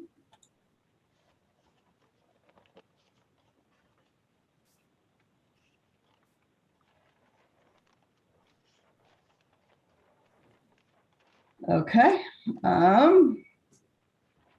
Does anyone have any help to offer in that there's no, usually I just share my screen and it's there, and unfortunately that's not the case tonight. So when you click share screen, do you get the option that shows you a bunch of different windows open? No, it does not. It just says basic, advanced, or files, and under files there's nothing. Oh, okay. You can, if you do if you open your file on your desktop ahead of time, you can try doing it through basic. It's already open. Yeah. So okay. So instead of files on basic, you should see one of the windows. I do not. All right. Is it part of your submission? Because I could share it from my screen. It is. Yes. Okay. Hold on one moment.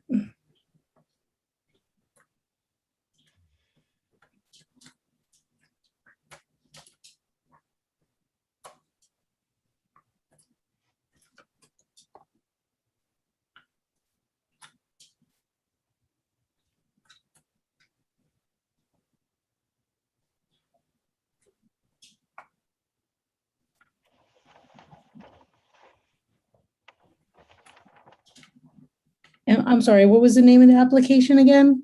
It's Veronica Mestry, 97 Random Farms Drive. Okay.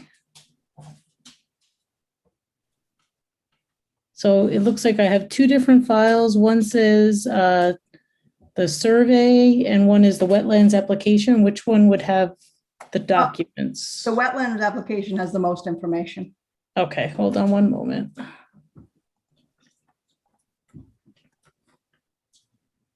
Survey's encrypted, so I couldn't include it in all one file. Okay, so I'm scrolling. Just tell me when, okay, first, if everybody can see, and just tell me when to stop what you're, keep going. Sorry. That's okay.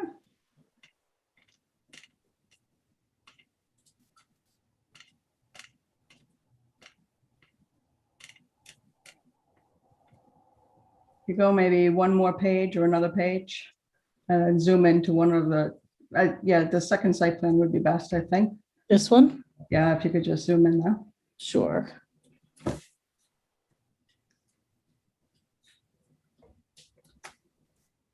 So the project before you is twofold. The first is to replace an existing deck and expand it. The existing deck is 379 square feet and the proposed deck is 590 square feet. That would result in a 211 square foot increase in building coverage. And the second item is to remove existing walkways and some railroad tie planting beds to add a new patio.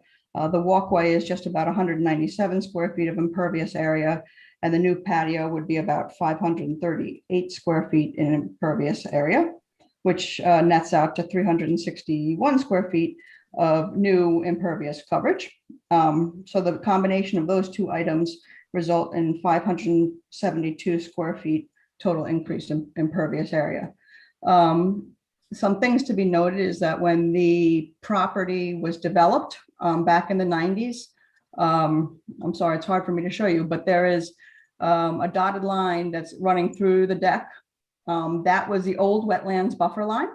But with the new regulations, the dotted line at the front of the house where it clips the corner of the house, that is actually the new wetlands buffer line. So you can see clearly that the majority of the property and obviously the house and all of the built environment is already within the wetlands buffer. When we had a new survey done, because the information that we had on file was just not sufficient, we had the wetlands flagged and as well, which is shown towards the northern side of the property, just beyond the fence line. And we also had a wetlands report done, which sort of outlines what the characteristics of that wetlands are, which I'll just briefly explain. The wetlands are consistent of meadows, swamplands, and intermittent drainage course, and a portion of a man-made pool. The wetlands were more contiguous prior to man-made disturbances carried out by the development of the site. Some of the wet meadows has uneven ground due to past man-made disturbances, and the disturbances include the removal of woody plant cover, mixing of natural wetland soil profiles. There is a sharp topographical drop from a retaining wall that's outlined right near where the wetlands are flagged. And there's an existing post fence that we would like to remove and replace with new deer fencing.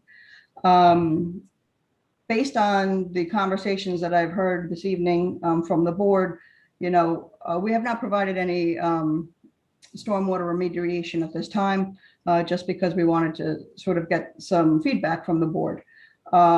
It's my client's intention and hope to provide a decent amount of landscaping along the wetlands front, along that drop down, because while the wetlands are a nice natural feature, they're not necessarily the most attractive most of the time of the year.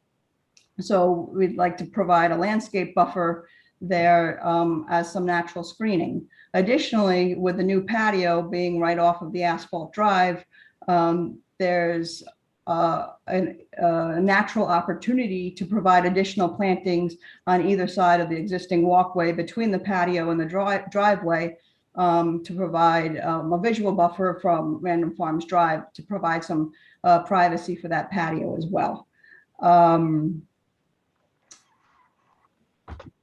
Let's see. And then, I mean, clearly we could, the back area, I'm sorry, could you maybe go to some of the photos?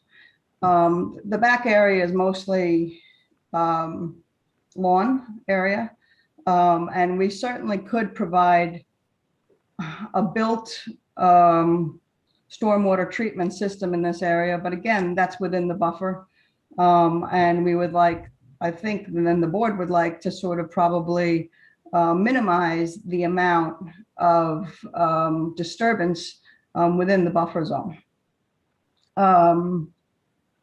there's also, you know, a natural slope to that back portion of the property where it does slope down to the wetlands area. And I think providing some sort of berm or landscaping, you know, would obviously catch any additional runoff, you know, produced by the new patio and, you know, any regrading that might need to be required in order to do that, which would be minimal.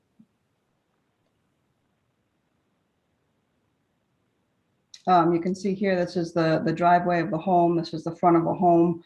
Again, you know, developed area. And then, you know, really just because of the shape of the property, this is the rear yard here. This is the existing deck. There's a small railroad tie retaining wall, which we could probably just, you know, it's only 2 or 3 railroad ties high, so we could remove that and have more of a natural slope there. But with the new patio, I'm sure that there's going to have to be some sort of retaining wall that ties to the under portion of the deck. Here you can see this is what the wetlands area sort of looks like. There's a lot of overgrowth and things like that, and we don't want to disturb it. But again, you know, if we could provide some more formal plantings, that would be more attractive. You can also see here in the background the post fence. That's in need of repair or replacement. It's in disrepair. My client has 2 small children, and it's just really not sufficient enough to sort of create the barrier between the developed land and the wetlands area. And again, you can see where the fence is, and then there is that drop down with the stone wall there. And if we could provide, like I said, plantings to sort of buffer the wetlands from the built environment, that would be great. And I think, you know, if the board is amiable to it, we would certainly try to do a rain garden of sorts, native plantings and all that, in order to remedy the additional impervious area that we're creating with the patio and the expanded deck. This is just more from the wetlands report. Stephanie, have you had any conversations with Dennis? We've emailed back and forth, and this was just sort of the beginning stages for us. We did have an original submission to the building department and to Dennis, in that we were going to actually have the deck extend a little bit further than it is right now, but that was actually going to trigger an area variance for us because of the complex shape of the lot. So we actually managed to scale back by a foot or 2 the existing deck to, you know, not require that variance, and subsequently reduce the size of the deck as well. You can see here in these lower pictures, you know, the existing stairway and the existing deck and how the site slopes back down into the wetlands area.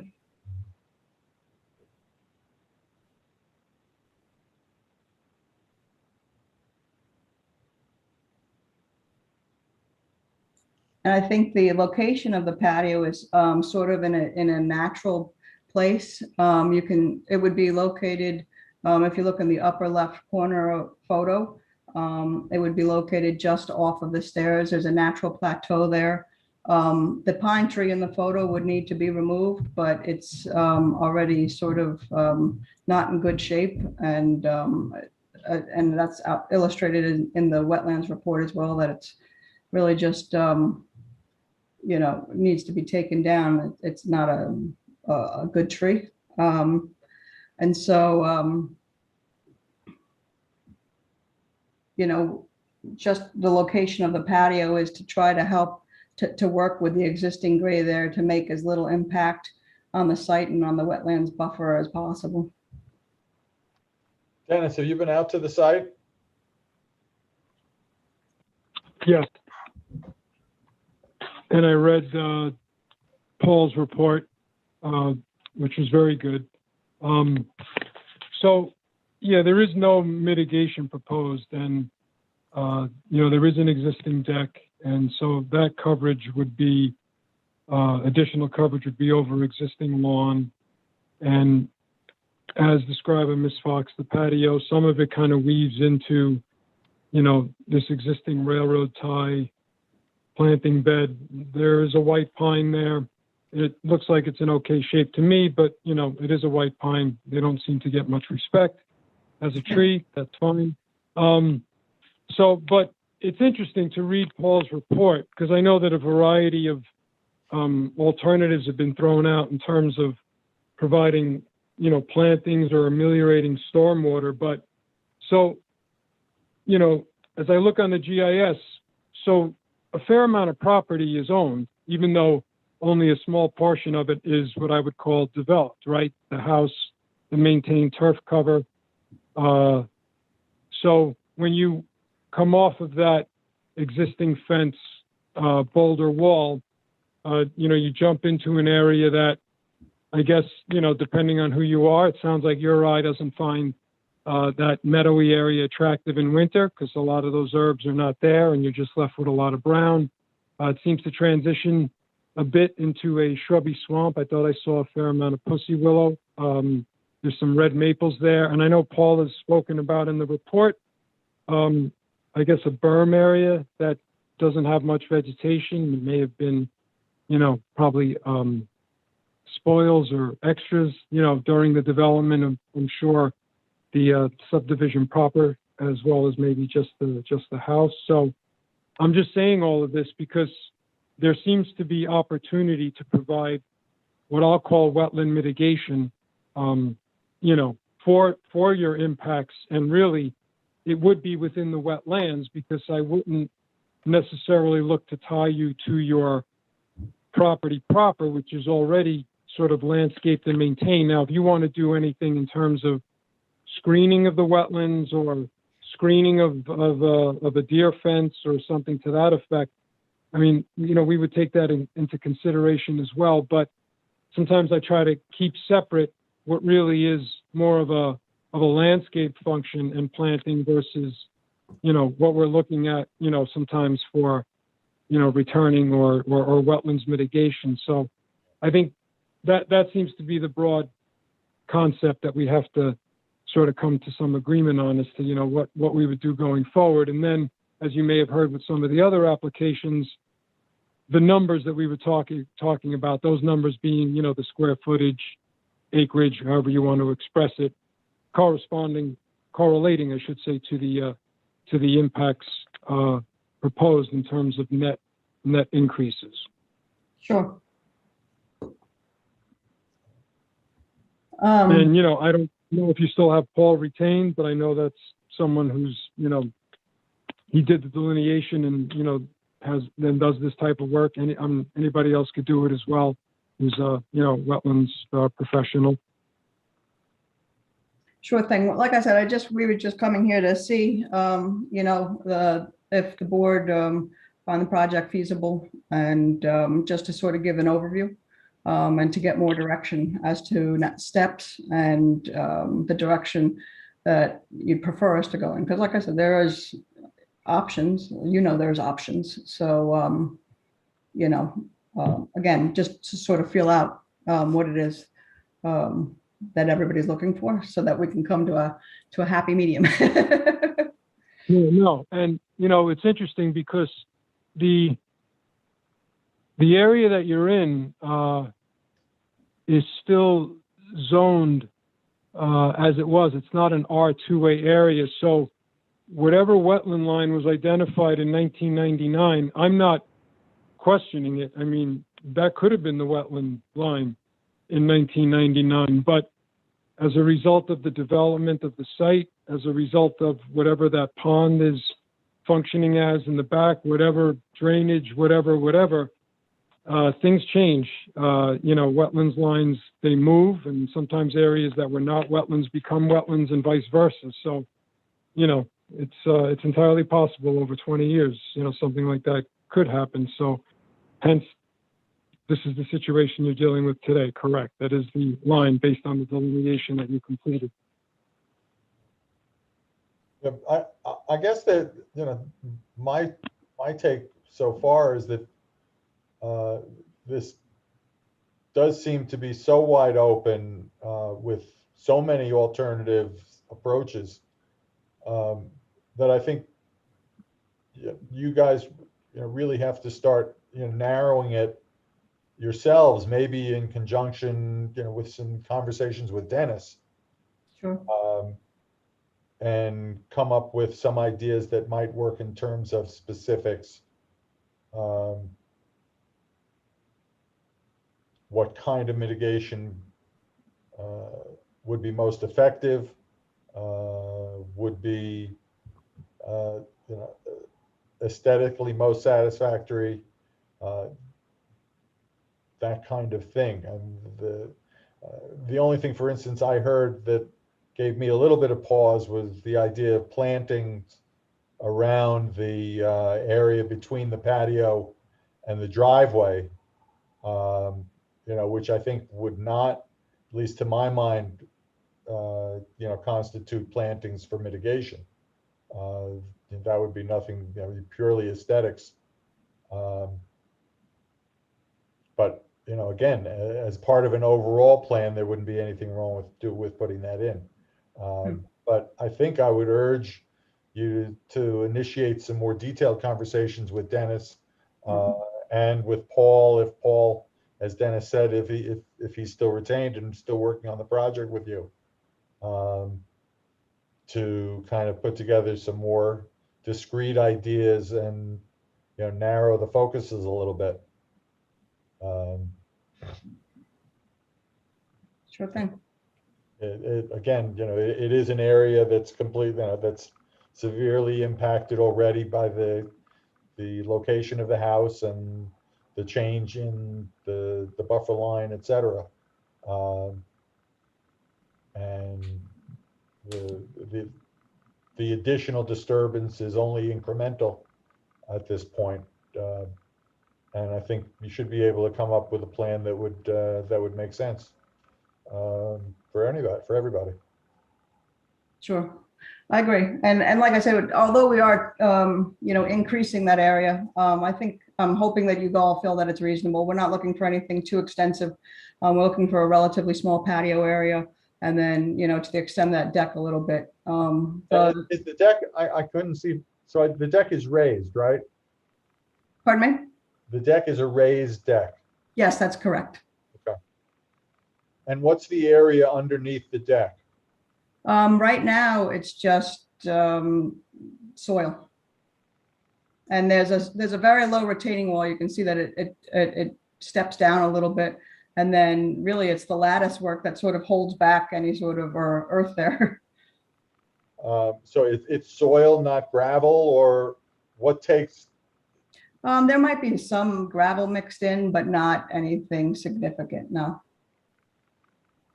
So there's nothing that would absorb the stormwater coming through the deck, or?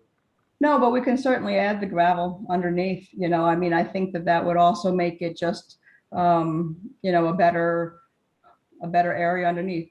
Treating underneath the deck, the deck isn't so high that you can actually, I mean, I guess you could walk under it, but it's not like it's a full story. So it's sort of that weird in between height. So it's not particularly useful. So we could certainly, you know, add some gravel and things like that just to make it, one, cleaner, and two, allow for that drainage to happen. Absolutely.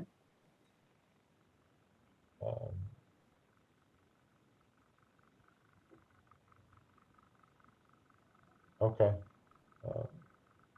Ted, Ivan, any thoughts, questions? Not from me. You know, for me, I understand why, because of the, you know, the way the house is oriented. It's frustrating because there is a large chunk of the property that's not in the buffer zone, but I realize why that would not be an appealing area maybe for you to do the patio, you want to tie it into the deck and the existing entertaining space. Well, the only part of the property that's not in the buffer is the front lawn. Yeah, but that's a It's a big front lawn, right? big front lawn, yeah. It is a big front lawn, but there's also a sanitary sewer easement in that location as well. And, I think that,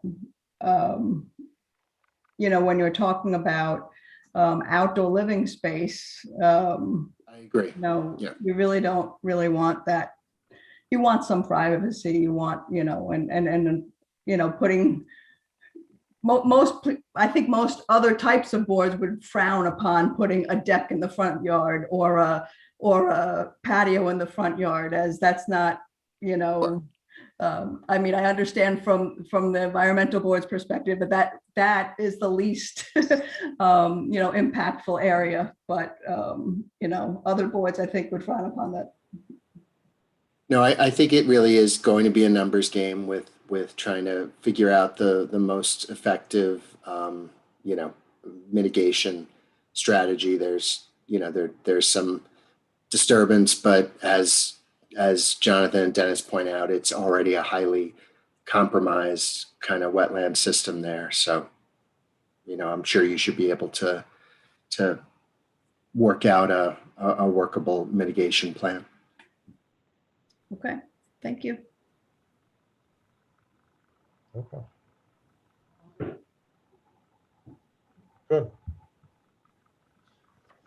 Thank you, gentlemen. I'll reach out to Dennis some more and I'll get that engineer on top of things. Thank you.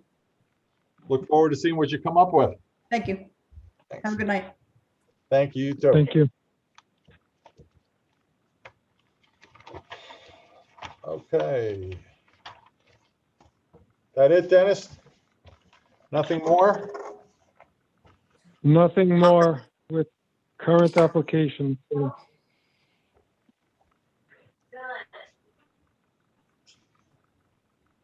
Okay. Anything else coming up on the horizon, Dennis? let's see. I think there's some people that I've been in touch with on and off that are looking to do various projects that I'm not sure they're all tied together. They seem to have independent utility and, something like, you want to put in a deck and maybe put in a patio and dredge out a palustrin forested wetland so you could turn it into a pond so you could see it from the patio. I'm like, wait a minute, so I've been having those conversations on and off. So we'll see what we end up getting. Okay. Just wondering, what we're going to have in the way of an agenda for a July meeting. If Right. I honestly, I did get, a couple people on this one tonight. Basically the two returning applications, because I know we had seen them, and the materials they provided to me were a little on the late side, but I was fine with it because I had knowledge of the projects and had seen the properties and have been talking with their application teams. But as far as I know, for July, just the one serious ingest that I just mentioned to you, I'm not sure if another one is going to rise to that occasion. I have to go visit the property to see if they're even within the buffer of the work that they're proposing to do on the back of the house. And if not, there might be nothing at this point. well, I assume Jerry is going to want to come back with what they come back with on the stormwater on the pool, right, on Summers? Definitely. That's a fair point. I would think, yes. Yeah. So, I would hate to cancel a meeting when he's, when we put him off the way we did tonight. So, but maybe I would encourage you to see what we can do to keep that agenda limited to maybe that one matter. Okay. I would. Good. All right. Understood. I apologize for my multitasking, but that's my life on Monday nights. That's no problem, Ted. We're used to it at this point. At least you remembered there was a meeting, so you know you're one up on me. My apologies. And at least you're in a well-lit area, you know, sometimes. when you- Finally, yeah. You've seen me go from everywhere, all around Westchester and right back home. So I made it. At least we can do this, and we don't have, we can all be here, and Yeah. So. Dennis, what's the, speaking of which, what's the plan? When are we likely to get back in person? Anybody talking about anything at town hall? No, and I could tell you this.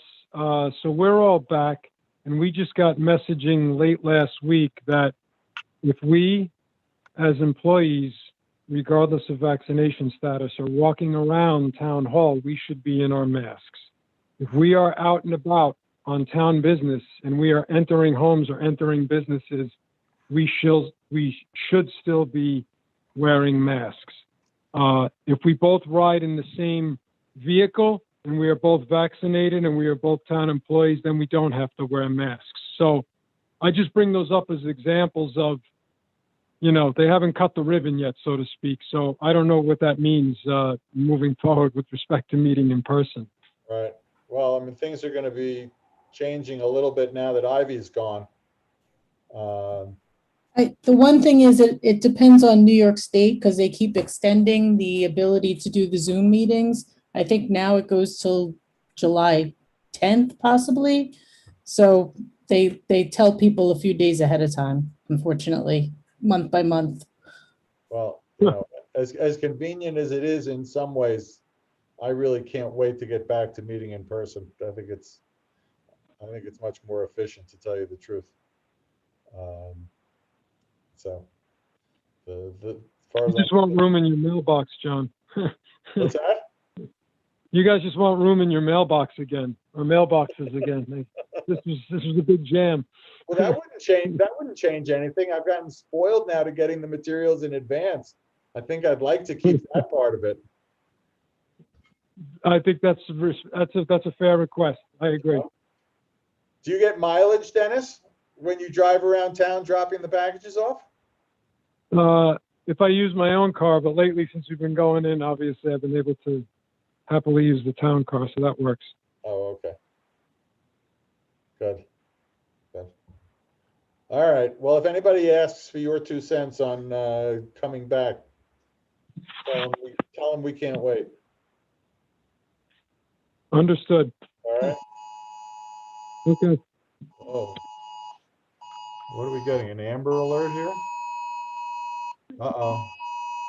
That's what my kids just told me. For Holy what, a tornado? shit. Okay. National Weather Service, tornado warning until 10:30. Take cover in a basement. My God. I'm heading down to the basement. I was going to say. All right, on that note, I will entertain a motion to adjourn. So moved. Oh my God. Second. All in favor? Aye. Aye. All right, guys. All right. Night. Nice seeing everyone.